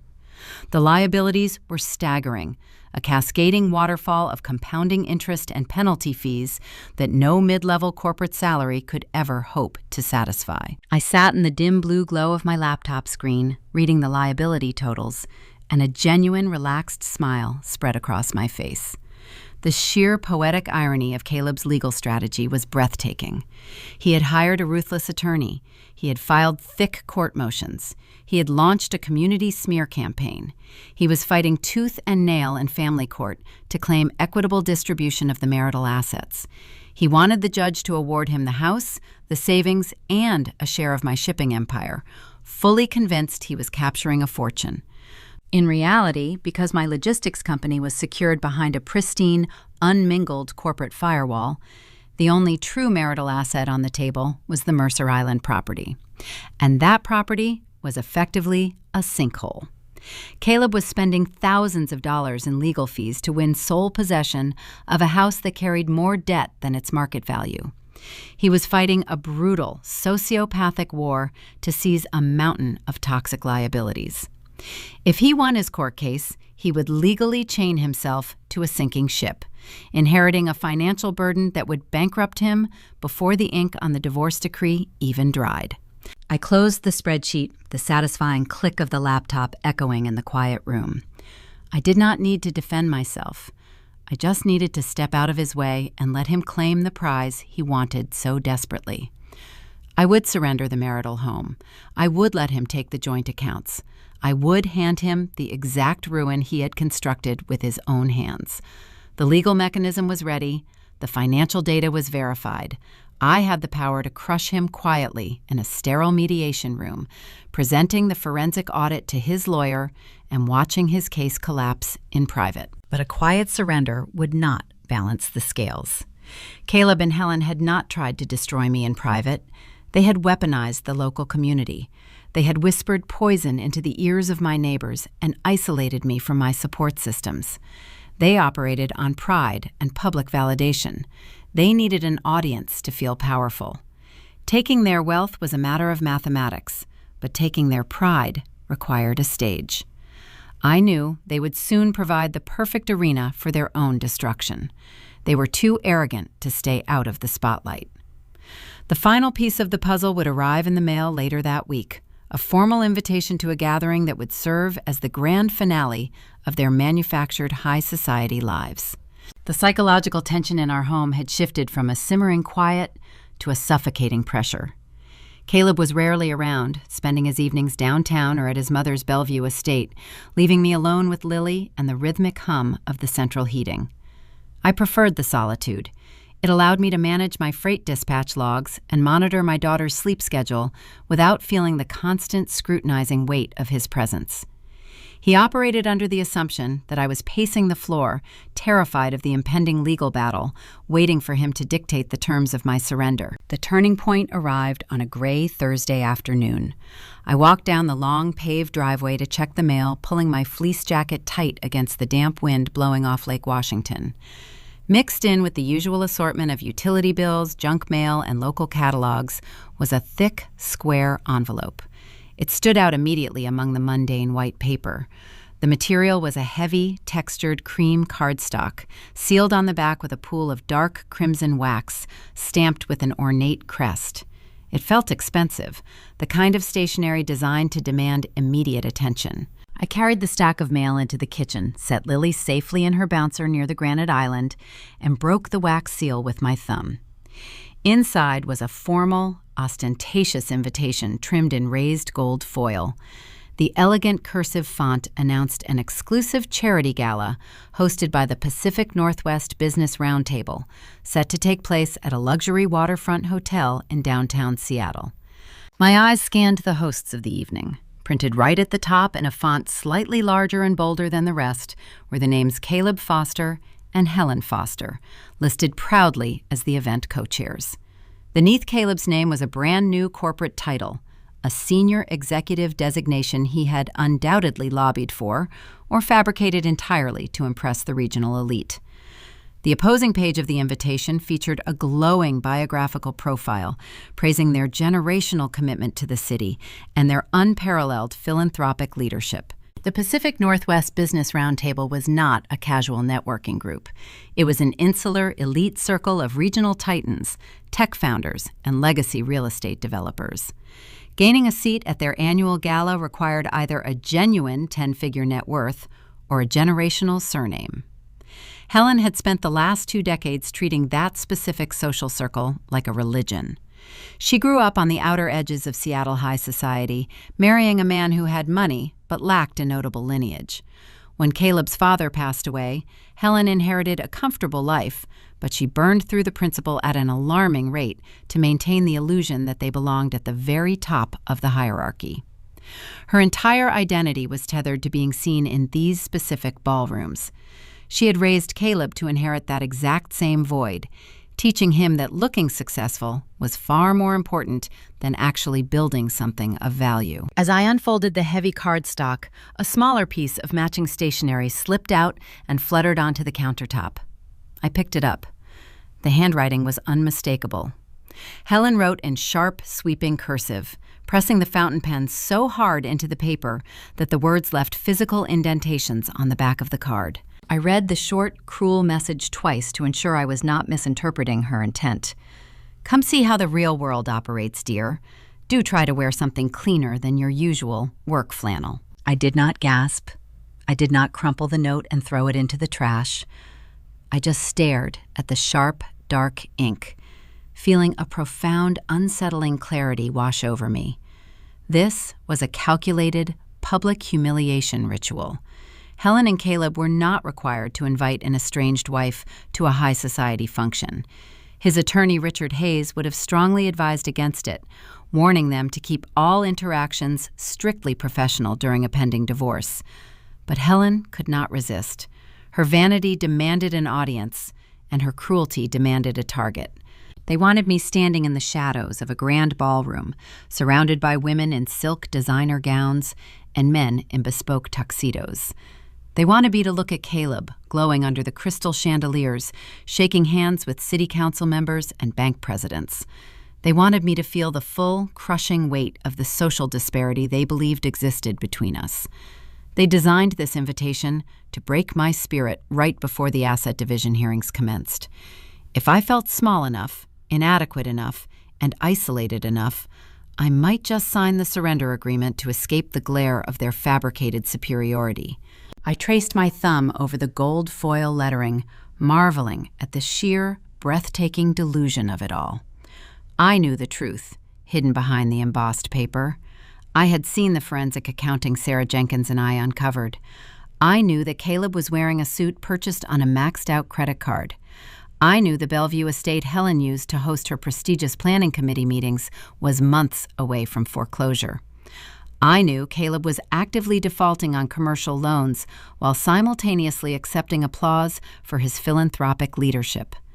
They were drowning in toxic debt, yet they spent their dwindling resources printing gold foil invitations to celebrate an empire constructed entirely of thin air. I looked down at Lily. She was cooing, softly batting at a plush toy suspended above her bouncer. I thought about the administrative note Caleb had placed on her health insurance file, leveraging her well-being for real estate. I thought about the smear campaign Helen had launched, poisoning my reputation in the community and causing longtime acquaintances to cross the street when they saw me. I thought about the decade I spent building Pacific Evergreen Logistics, driving through blizzards and sleeping in my truck to build a secure future. They looked at my calloused hands and assumed I was weak. They looked at my quiet demeanor and mistook it for submission. They wanted a stage. They had spent years building a grand theater of deception, propping up the walls with predatory loans and hollow arrogance. They invited me to sit in the back row and watch their performance, assuming I would shrink under the bright lights of their Seattle waterfront venue. I reached into a nearby drawer and retrieved a sleek black pen. I laid the response card flat on the granite countertop. I did not hesitate. I checked the box to formally accept the invitation, confirming my attendance for one guest. I slid the card into the pre-stamped return envelope and sealed it shut. I picked up the envelope, walked back out the front door, and strolled down the driveway. The wind had died down, leaving a crisp, cold stillness in the air. I opened the mailbox, placed the RSVP inside, and raised the red metal flag. I was going to attend their gala. I was going to walk into the very center of their luxury waterfront ballroom. But I was not going to sit in the back row wearing a work flannel. I was going to bring the curtain down on their entire performance. To do that, I needed to solidify the final piece of the tactical trap. I needed to return to Sarah Jenkins and ensure the heavy leather portfolio was loaded with the exact forensic ammunition required to turn their grand celebration into a very public reckoning. 48 hours remained until the Pacific Northwest Business Roundtable Gala. The rain had returned to Seattle, casting a familiar steel gray wash over the downtown skyline. I parked my truck in the subterranean garage of Sarah Jenkins' high-rise and took the elevator to the 32nd floor. I did not bring a diaper bag or a baby carrier this time. Lily was safely at home with a trusted private nanny I had quietly hired through a premium agency. Today was not about motherhood or domestic endurance. Today was about forging the instrument of Caleb's ruin. Sarah stood waiting for me inside her corner office. She had cleared her expansive glass conference table, replacing the usual clutter of legal briefs with precise, categorized stacks of paper. The overhead recessed lighting caught the faint gold shimmer of official notary seals and court stamps. This was the armory. I took a seat in the ergonomic leather chair opposite Sarah. She handed me a fresh cup of dark roast coffee. We did not exchange pleasantries. We both understood the gravity of the deadline looming over the weekend. "We will start with the shield," Sarah said, gesturing to the first tall stack of documents on our left. I picked up the top file. It was the original limited liability company formation registry for Pacific Evergreen Logistics. Looking at the faded ink of my own signature transported me back 12 years. I remembered standing in a cramped, poorly ventilated municipal building in Tacoma, wearing a jacket that smelled of diesel fuel. I had paid the filing fee with a cashier's check, purchased from the life insurance payout my grandmother Rose left behind. Back then, the company was nothing more than an idea and a single, rusted delivery van. Now that same piece of paper represented a regional empire. Sarah placed a certified timeline over the registry. The dates were unassailable. The company predated my marriage to Caleb by 7 full years. Next came the tax returns. We had pulled 12 years of continuous verified filings. Alongside them sat the banking histories. The ledgers demonstrated a pristine, unbroken firewall. Not a single dollar of corporate revenue had ever crossed into the joint checking accounts I shared with Caleb. My personal household contributions were clearly marked as taxed owner draws. Caleb is basing his entire divorce strategy on the illusion of commingled assets, Sarah explained, tracing a pen down the column of verified deposits. Richard Hayes plans to walk into family court and demand a forced sale of your fleet, arguing Caleb provided uncompensated consulting that grew the business. These certified records prove Caleb never touched the company, never funded it, and holds zero equity claim. The shield is impenetrable. They get nothing. I nodded, setting the defense aside. Protecting my life's work was only the first half of the equation. Shielding Pacific Evergreen Logistics meant Caleb would be left holding the only other marital asset on the table, our Mercer Island home. But defending myself was no longer enough. I needed to ensure the sword we forged was sharp enough to sever his high society standing forever. I shifted my gaze to the center of the glass table. "Now we review the sword," I said quietly. Sarah slid a slim, dark blue folder across the glass. The documents inside did not originate from my business. They originated from the shadows of Caleb's reckless vanity. We had compiled the default notices from the commercial bridge loans he took out for his failed Tacoma real estate flip. We had the arrears reports for his mother's Bellevue estate. But the true masterpiece lay in the final stack of paper delivered by courier just an hour before my arrival. Earlier that week, following the horrifying incident with my daughter's health insurance, I authorized my private wealth manager to establish an anonymous corporate blind trust. We named it Rose Holdings. Caleb had secured his massive second mortgage on our Mercer Island home through a boutique, high-risk private lending firm. Those types of firms specialize in fast capital, but they despise carrying non-performing debt. When a borrower misses multiple payments, the firm begins looking for ways to offload the toxic liability to secondary debt buyers to cut their losses. My wealth manager approached the boutique firm representing Rose Holdings. We offered to purchase Caleb's defaulted second mortgage and his failing commercial promissory notes in a single, unmitigated cash transaction. We paid a slight premium to expedite the transfer and bypass the usual bureaucratic delays.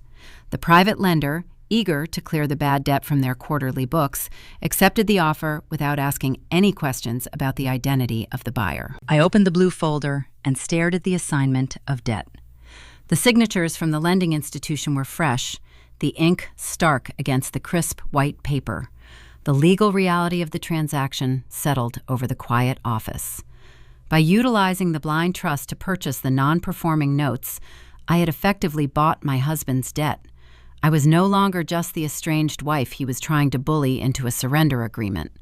I was his primary and sole creditor. Sarah folded her hands, her sharp eyes studying my face as I reviewed the figures.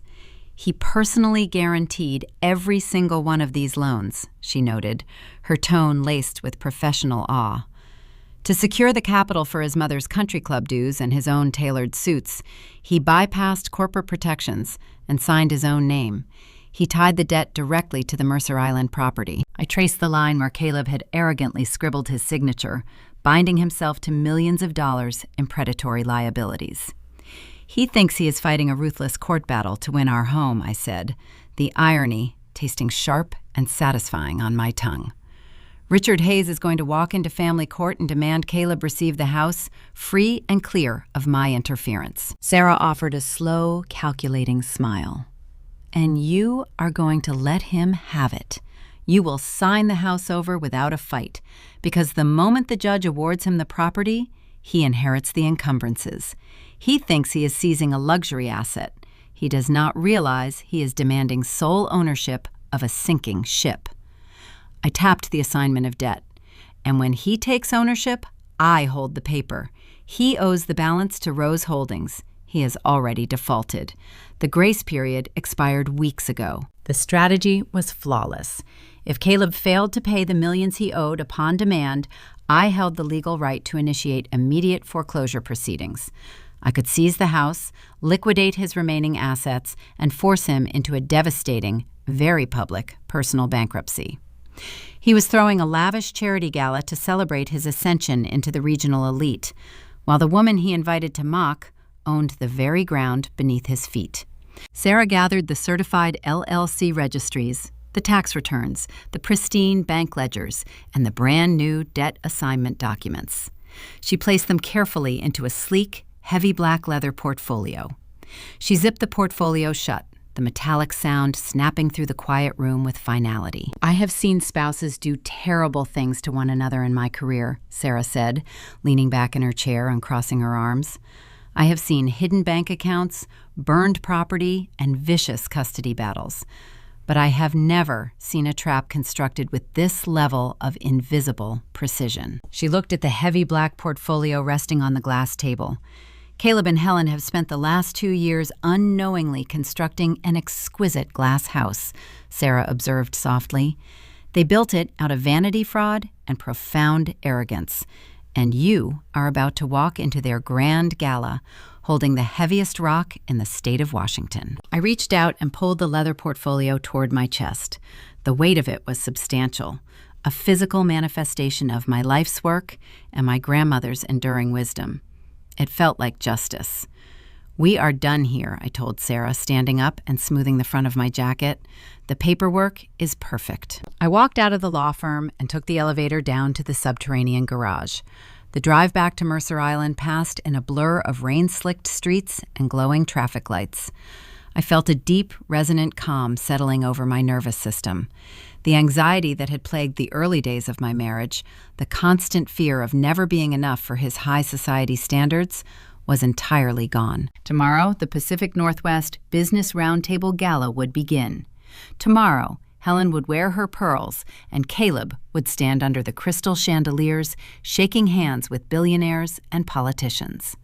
They would look toward the back of the room, expecting to see a defeated, exhausted mother wearing a faded work flannel. I parked my truck, stepped into the house, and walked straight to my bedroom closet. I bypassed the denim and the canvas workwear. Pushed to the very back, preserved in a dark garment bag, was a dress I had purchased years ago after signing my first major international freight contract. It was a designer gown of deep midnight blue silk, tailored with minimalist, breathtaking elegance. I ran my hand over the cool fabric. I was ready to attend their celebration. The trap was fully armed, the documents were secured, and Caleb was about to invite his own executioner onto the stage. The rain had finally stopped by the time I reached the Seattle waterfront, leaving the paved streets slick and highly reflective under the glow of the amber street lamps.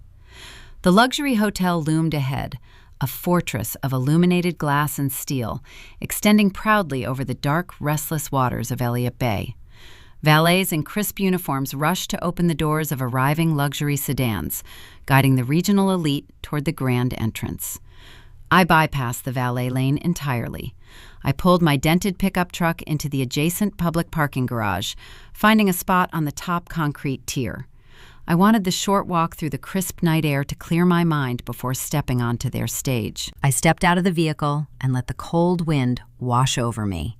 The midnight blue silk of my designer gown draped flawlessly against my frame, moving with the fluidity of liquid shadows. It possessed no sequins, no heavy lace, and no ostentatious plunging necklines. It relied entirely on structural perfection and the undeniable weight of quiet luxury. I carried the black leather portfolio tucked securely under my arm. It held the certified corporate registry, the default notices, and the brand new assignment of debt. It was the instrument of their undoing, cleverly disguised as a simple professional accessory. I walked across the damp street and passed through the revolving glass doors of the grand lobby. The air inside smelled of imported white lilies and expensive oud wood. A polite attendant checked my name against the digital guest registry. He did not hesitate or look at me with confusion. He smiled, offered a brief nod of respect, and directed me toward the grand ballroom on the second floor. Pushing through the heavy mahogany double doors, I stepped into a scene meticulously engineered to project profound status. Crystal chandeliers the size of small vehicles hung from the vaulted ceiling, casting a warm, golden light over hundreds of Seattle's most influential figures. Men wore sharp, bespoke tuxedos, and women floated across the carpet in radiant silk gowns, their throats adorned with glittering diamonds. Waiters balanced silver trays of champagne, navigating the dense crowd of politicians, tech founders, and real estate developers. The ambient noise was a sophisticated hum of clinking crystal and polite laughter.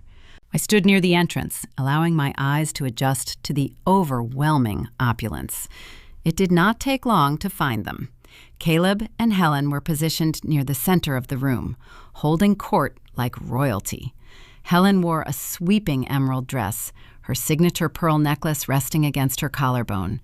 She was laughing politely at a joke told by a local bank president, exuding the practiced grace of a woman who believed she owned the city. Caleb stood beside her, a crystal flute in his hand. His tuxedo fit him perfectly, hiding the crushing liabilities tethered to his name. He was speaking animatedly to a group of city executives, pitching himself as a philanthropic visionary. I took a slow, measured step onto the main floor. The rustle of my silk gown drew the attention of a nearby tech executive, who turned and offered an appreciative, curious glance. The ripple effect began. Heads turned as I navigated the perimeter of the room. I was a stranger to their insular circle, dressed in a garment that commanded immediate authority. The subtle shift in the crowd's attention eventually reached the center of the room. Helen saw me first. Her polite laugh died in her throat. The color drained from her cheeks, leaving her face a stark, ashen gray. She gripped Caleb's forearm, her manicured nails digging into the sleeve of his expensive tuxedo. Caleb stopped speaking mid-sentence. He followed his mother's terrified gaze, his eyes locking onto mine across the sea of tailored suits. The triumphant smirk he had worn since sliding that manila folder across our dining room table shattered into 1,000 jagged pieces. His mind struggled to process the image standing before him. I was supposed to be at home crying over my canceled health insurance, drowning in isolation, and wearing a faded work flannel. Instead, I was standing in the center of his exclusive sanctuary, radiating an unmovable, terrifying calm. Caleb excused himself from the group of city executives with a jerky, uncoordinated nod. He shoved his champagne flute onto a passing waiter's tray and began a rapid, panicked march toward me. He navigated the crowd with desperate intensity, determined to intercept me before I could interact with his high society peers. I continued walking at a steady pace, deliberately positioning myself near a towering marble pillar just outside the main seating area. Caleb closed the distance, stepping directly into my path to block my forward momentum. He crowded me against the cold stone, attempting to use his physical height to project dominance. His face was flushed, a deep, angry crimson rising from his collar. The scent of his expensive cologne felt suffocating in the narrow space.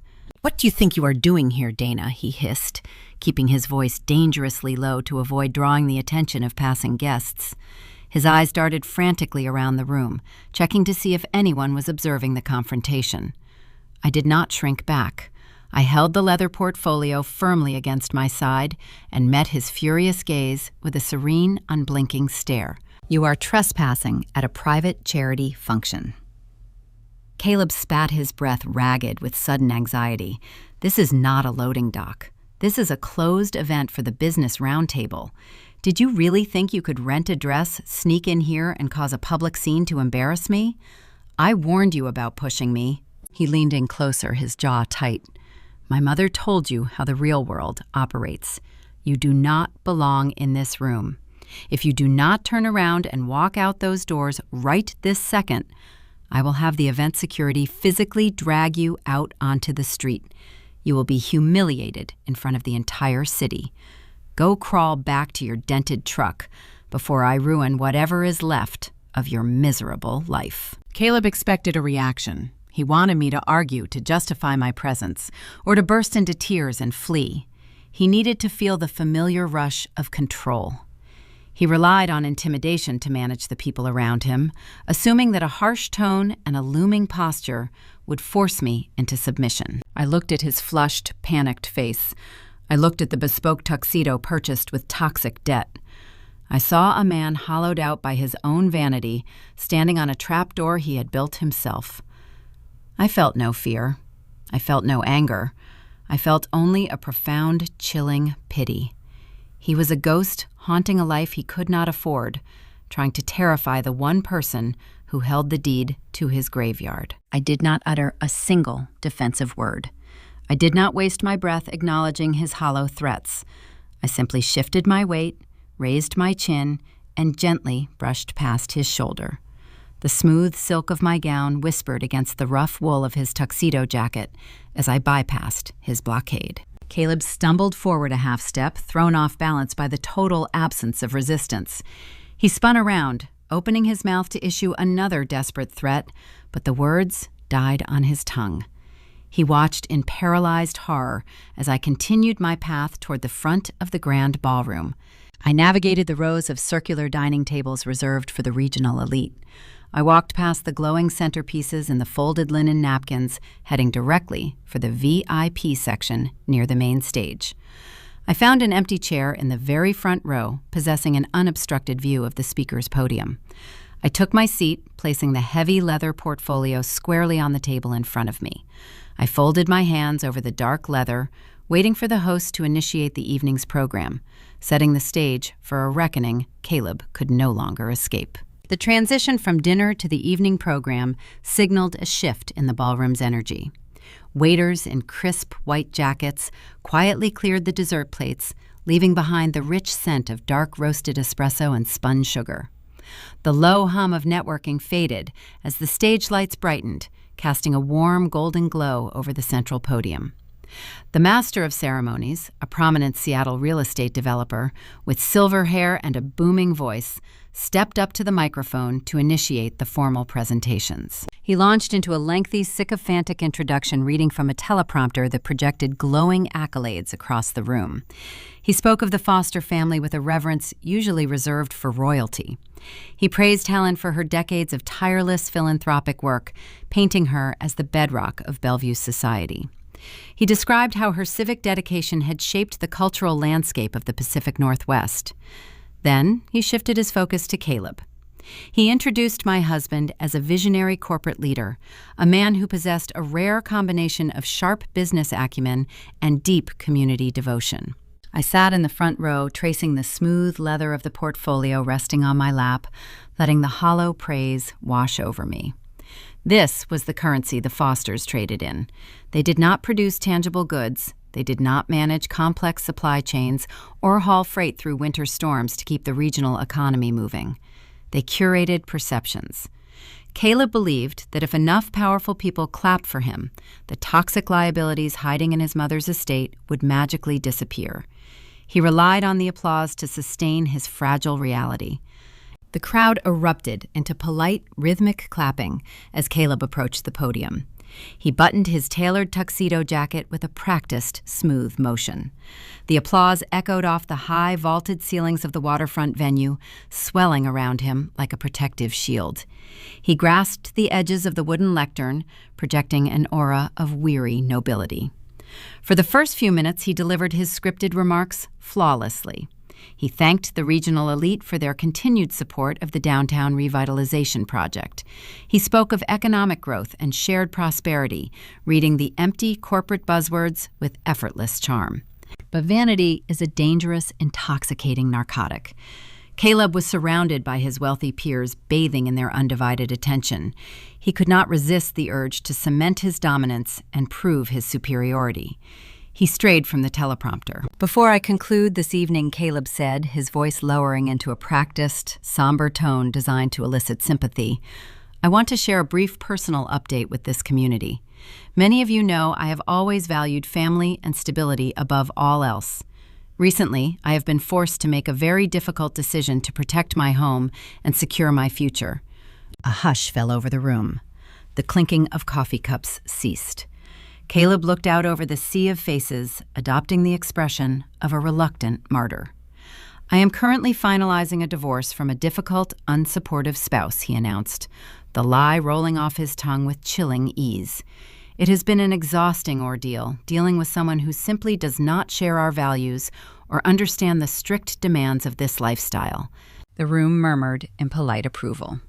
To my left, seated at a prominent VIP table, draped in velvet, Helen beamed with pride.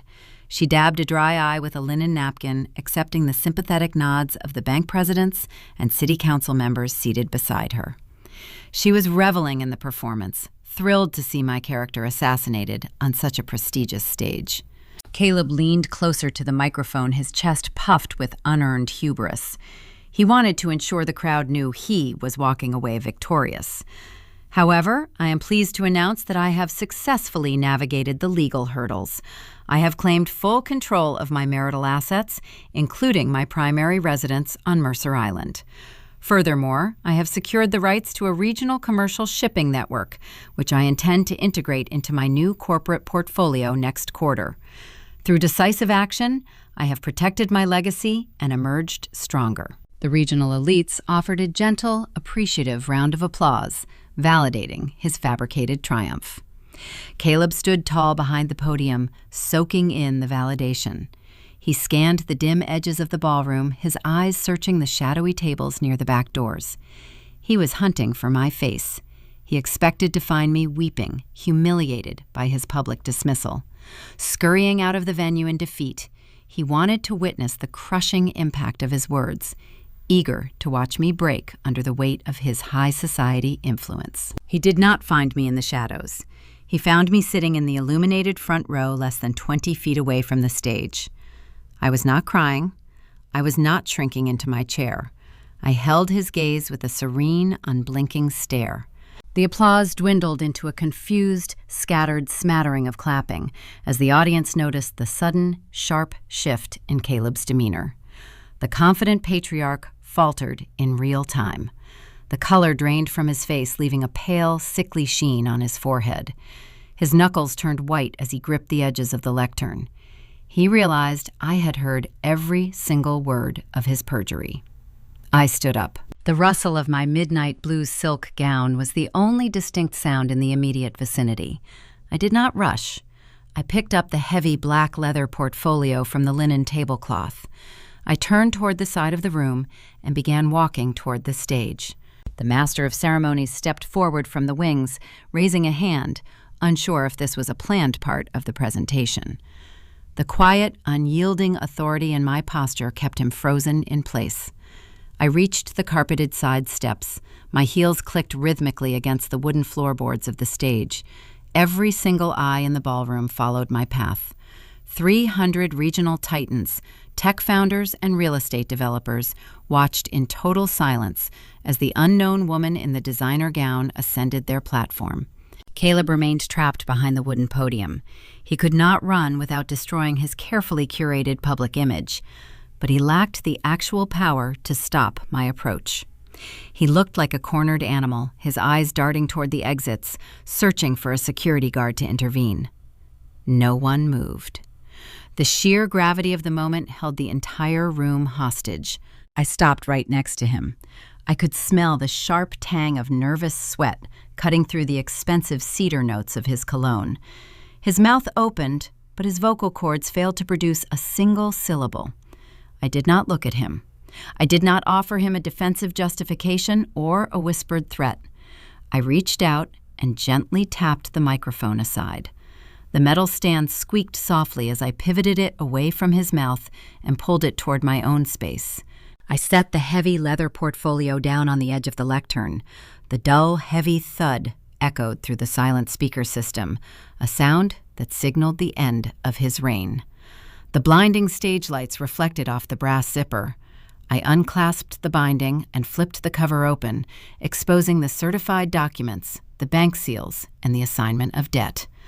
The grand theater Caleb and Helen had built was about to host its final performance, and I was holding the only script that mattered.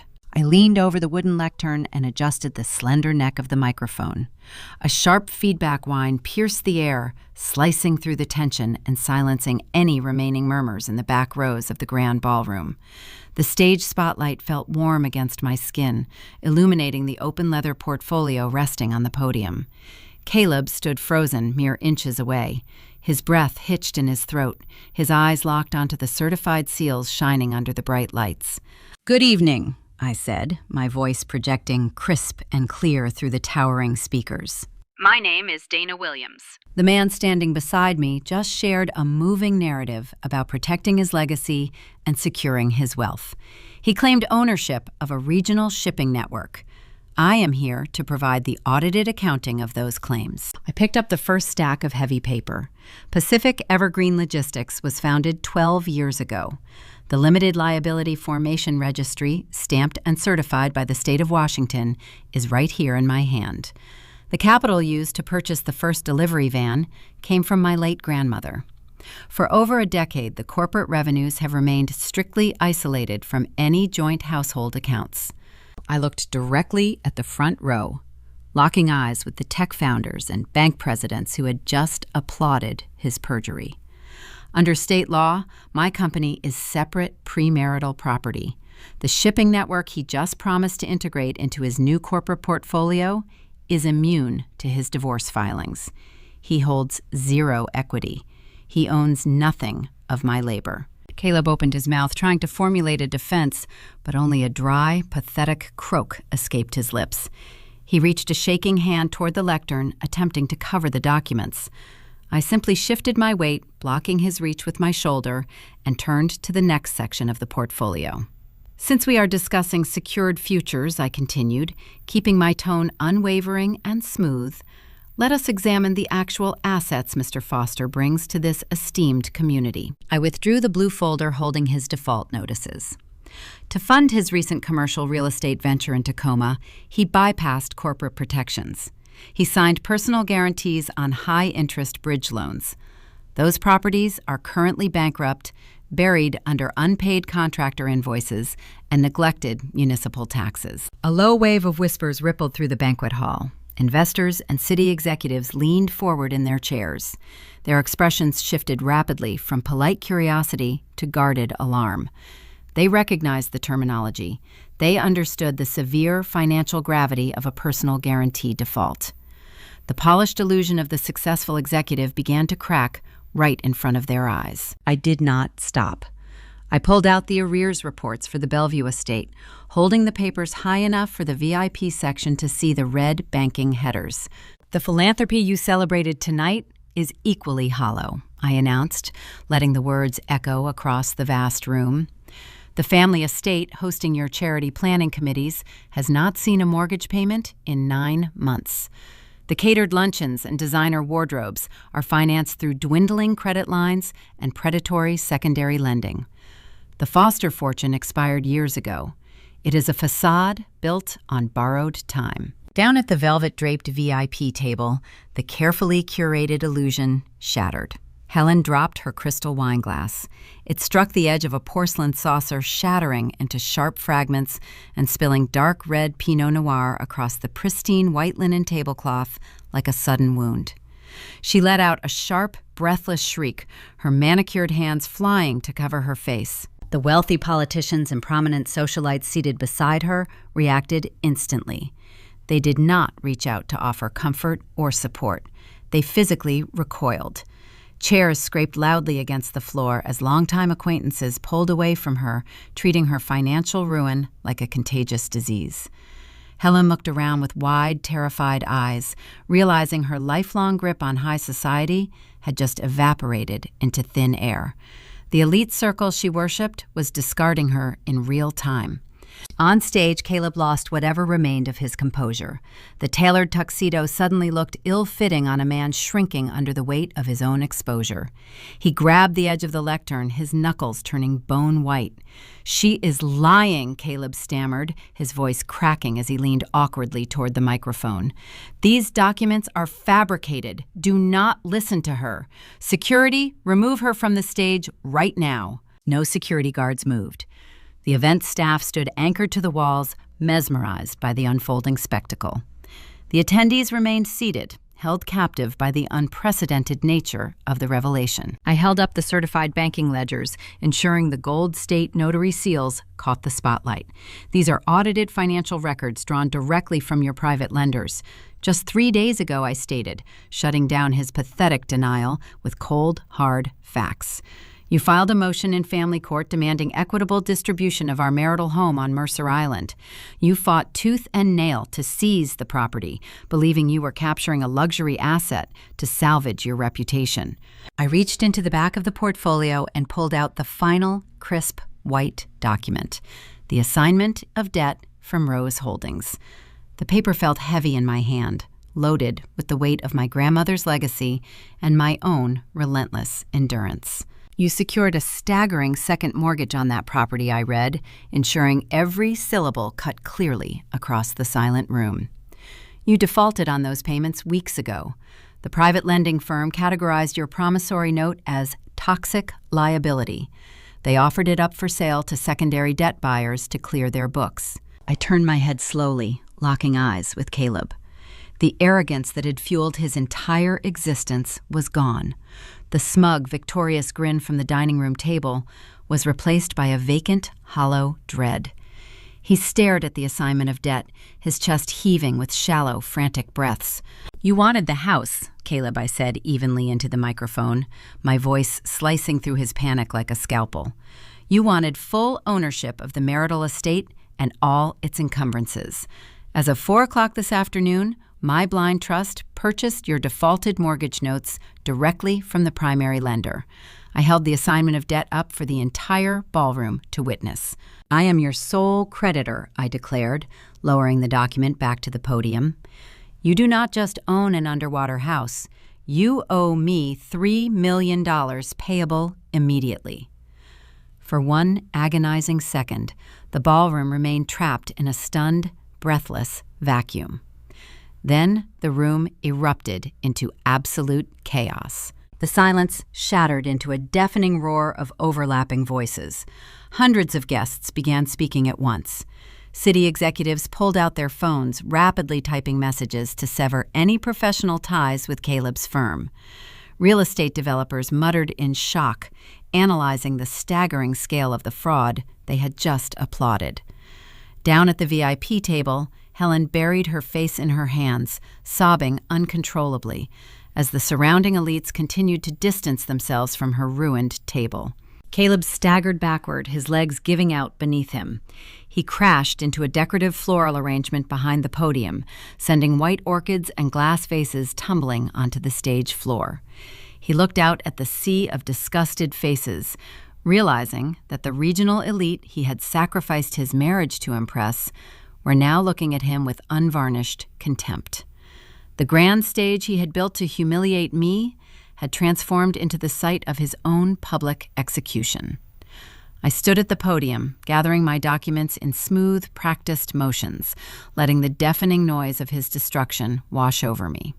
I zipped the black leather portfolio shut. The metallic sound of the brass fastener was sharp and definitive, cutting cleanly through the lingering shockwaves echoing across the banquet hall.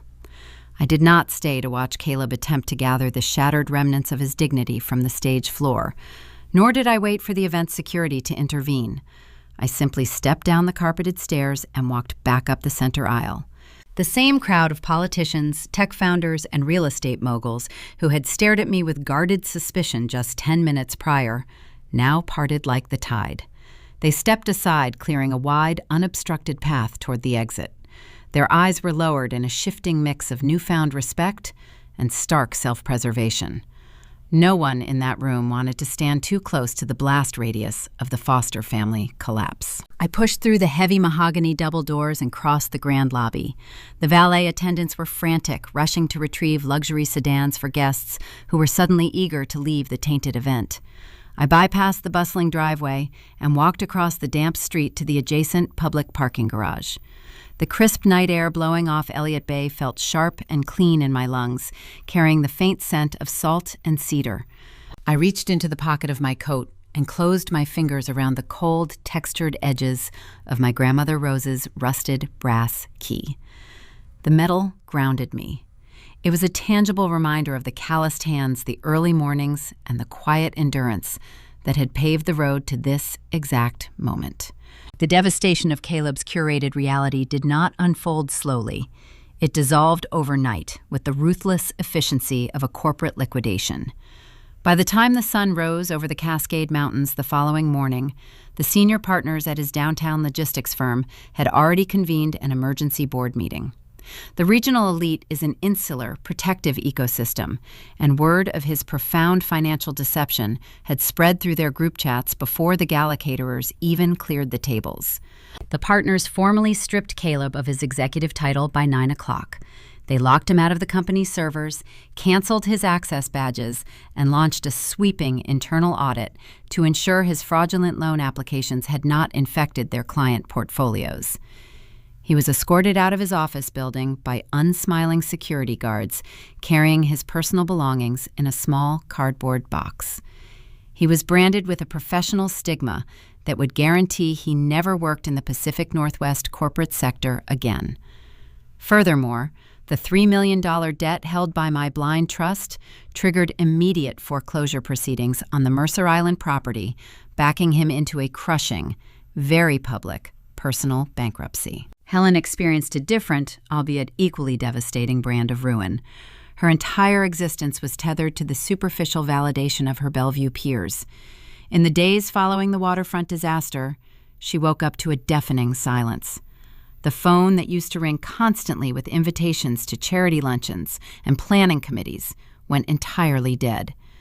When she attempted to reach out to her closest confidants, she found her number blocked.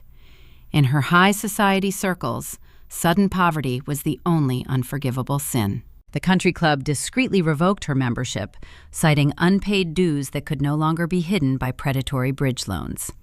The final blow arrived via certified mail when the primary lenders initiated formal foreclosure on her sprawling estate. The wrought iron gates and manicured rose gardens she had used to project aristocratic superiority were auctioned off to satisfy her creditors. She was forced to vacate the premises, retreating into a small, nondescript, rented apartment on the outskirts of the city, stripped of the only currency she ever truly valued. I drove my dented pickup truck away from the downtown waterfront, navigating the empty lanes of the floating bridge. The rhythmic hum of the tires against the wet pavement felt like a victory march. I had not engaged in a single screaming match. I had not begged for a seat at their table, nor had I compromised my integrity to fit into their hollow world. I let their own vanity and deceit build the trap, and I simply handed them the lock. I pulled into the driveway of my home. The property was quiet, insulated from the noise of the city, wrapped in the peaceful darkness of the surrounding evergreen trees. A warm yellow light burned steadily in the hallway, cutting through the shadows and offering a quiet welcome. I unlocked the front door and stepped inside, hanging my coat on the hook. The air smelled of clean linen and the faint, sweet scent of baby lotion. I walked down the hall and pushed open the door to the nursery. Lily was sleeping soundly in her crib, her tiny chest rising and falling in a steady, peaceful rhythm. The respiratory congestion had cleared entirely. I reached out and gently rested my hand against her warm cheek. She was safe. She was cradled in a home bought with honest labor, shielded by unassailable legal boundaries, and forever protected from the toxic conditional love her father had tried to impose. I stood there for a long time watching her breathe, feeling the unbroken lineage of strength passing from my grandmother Rose, through me, and directly to my daughter. Eventually I left the nursery, leaving the door cracked just enough to hear her if she stirred. I walked into the kitchen and poured myself a glass of cold water. The granite countertops were clean, the space devoid of the suffocating tension that used to fill the room whenever Caleb paced the floors, plotting his next societal climb. I took a seat at the heavy wooden kitchen table. I opened my encrypted laptop, the screen glowing brightly in the dim room. I bypassed the emails from Sarah Jenkins detailing the effortless final stages of the asset division. The legal battle was effectively over before Richard Hayes even had a chance to file his first discovery motion. Instead, I opened the routing software for Pacific Evergreen Logistics. I looked at the fresh freight manifests for the coming week. There were commercial seafood deliveries scheduled for the coastal ports, medical supply runs routed over the mountain passes, and heavy industrial hauling assigned to the new refrigerated fleet. The numbers on the screen were not just profit margins. They were tangible proof of a life constructed on a bedrock of truth. They represented real value, built by real work, standing in stark contrast to the paper illusions Caleb had chased into oblivion. I did not need to posture shout or demand respect from people who measured human worth by the brand of a suit or the zip code of an estate. I had built my own empire out in the open, forged in freezing cargo vans and early morning dispatch calls. When the elite tried to tear it down, they discovered that a quiet armor of humility is infinitely stronger than a loud shield of vanity. When the dust finally settled over the wreckage of the Foster family, I did not have to rebuild a single piece of my life. I just stood up from the front row, holding my ledger, and remained at my full, unmovable size. We spend our lives building monuments, hoping they will stand long after we are gone. But the true legacy we leave behind is rarely made of brick, glass, or steel. It is forged in the quiet spaces between words, in the calluses on our hands, and in the unseen moral compass we hand down to our children. When I look back at the wreckage of the Foster family and the quiet triumph of Dana Williams, I do not just see a story of corporate warfare or a dramatic divorce settlement. I see a profound generational mirror reflecting the deepest truths about American parenting, family responsibility, and the spiritual cost of vanity. Within the traditional family structure, the values we instill in our youth inevitably become the architecture of their adult lives. Consider the two grandmothers who stood at the spiritual head of this narrative, acting as the unwitting architects of their grandchildren's souls. On one side, there was Rose. She did not have a sprawling Seattle estate or a diversified trust fund to offer. She worked double shifts at a cannery, her hands smelling of salt, iron, and exhaustion. But what she gave Dana was infinitely more valuable than an elite country club membership. Rose taught her that true value is built, never inherited. She embedded a relentless, unwavering self-reliance into Dana's character. By handing down a rusted brass cargo key, Rose imparted a tangible lesson in grit and resilience. She taught Dana that the American dream is not a winning lottery ticket handed out at cocktail parties.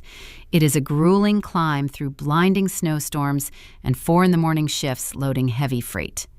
This education, rooted in honesty, fairness, and the dignity of hard labor, gave Dana a steadfast spirit. It taught her how to survive the harsh realities of life with a protective shield of quiet humility. It is a vital lesson for any parent today. We must actively teach our children how to face inevitable failure, how to value genuine sweat over fabricated status, and how to stand firm when the modern world tries to convince them that their worth is solely tied to a designer label. On the starkly opposite side of this moral spectrum was Helen. She raised Caleb in a pristine Bellevue subdivision, teaching him a devastatingly flawed emotional arithmetic. Helen taught her son how to measure a person's inherent value by their postal codes, exclusive club memberships, and luxury brands. This upbringing cultivated a toxic obsession with superficial optics over actual substance. When a child is raised to worship empty fame, they learn to construct an identity entirely out of smoke and mirrors. Caleb became a man who valued the appearance of success so deeply that he was willing to deceive his own wife, accumulate massive predatory debt, and betray his family responsibilities to maintain a polished facade. He built an exquisite glass house, held together by vanity, deceit, and supreme arrogance. The tragedy of Caleb's hollow upbringing culminated in his willingness to use his newborn daughter's health insurance as financial leverage against her mother. This desperate sociopathic act was the direct result of a moral compass completely shattered by materialism. It stands as a chilling cautionary tale about the transience of fame and fortune.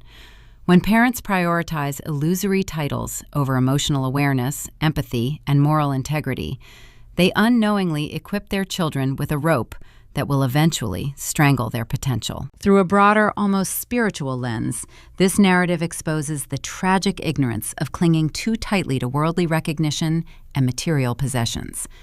The upper-class society that Caleb and Helen so desperately revered proved to be incredibly fickle. The very moment their financial facade cracked and the perceived wealth evaporated, their lifelong acquaintances and high society friends immediately turned their backs, recoiling as if failure were a contagious disease. It is a stark, unforgiving reminder of the impermanent, illusory nature of social status. What actually remains when the applause abruptly stops? For Caleb, the undeniable law of karma and self-destruction took hold.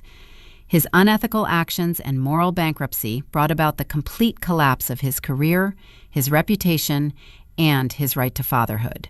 Conversely, Dana's journey is an absolute masterclass in self-reformation and inner cultivation. She embodied 3 indispensable pillars of a sustainable, meaningful life: wisdom, morality, and willpower. Her wisdom was demonstrated through profound calmness and insightful observation. When insulted by Helen's cruel gossip or threatened by Caleb's aggressive legal maneuvers, she did not scream or retaliate with empty threats. She knew that true wisdom is recognizing when to remain perfectly silent and when to act with surgical precision. Her morality was firmly anchored in the undeniable truth of honest, backbreaking work. She built her multi-million-dollar transportation empire step by step, protecting her daughter and her company from the unquenchable greed that surrounded them.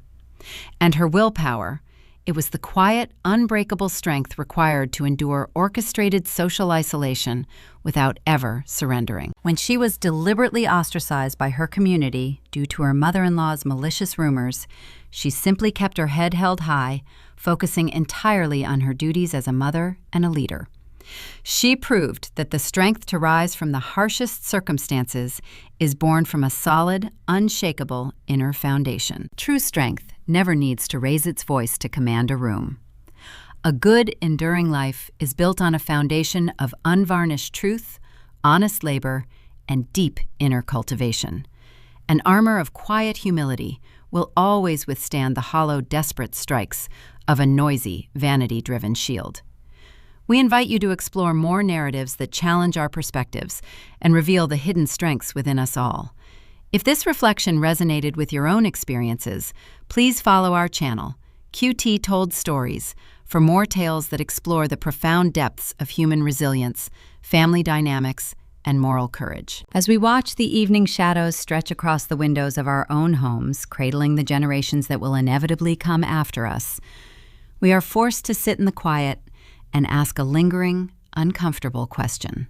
When the stage lights of our own lives finally dim, and the superficial applause of the world inevitably fades into total silence, what kind of key will we leave resting in the pockets of our children? Will it be a heavy, rusted brass testament to their enduring strength, or simply an empty, gilded box waiting quietly for the glass to shatter?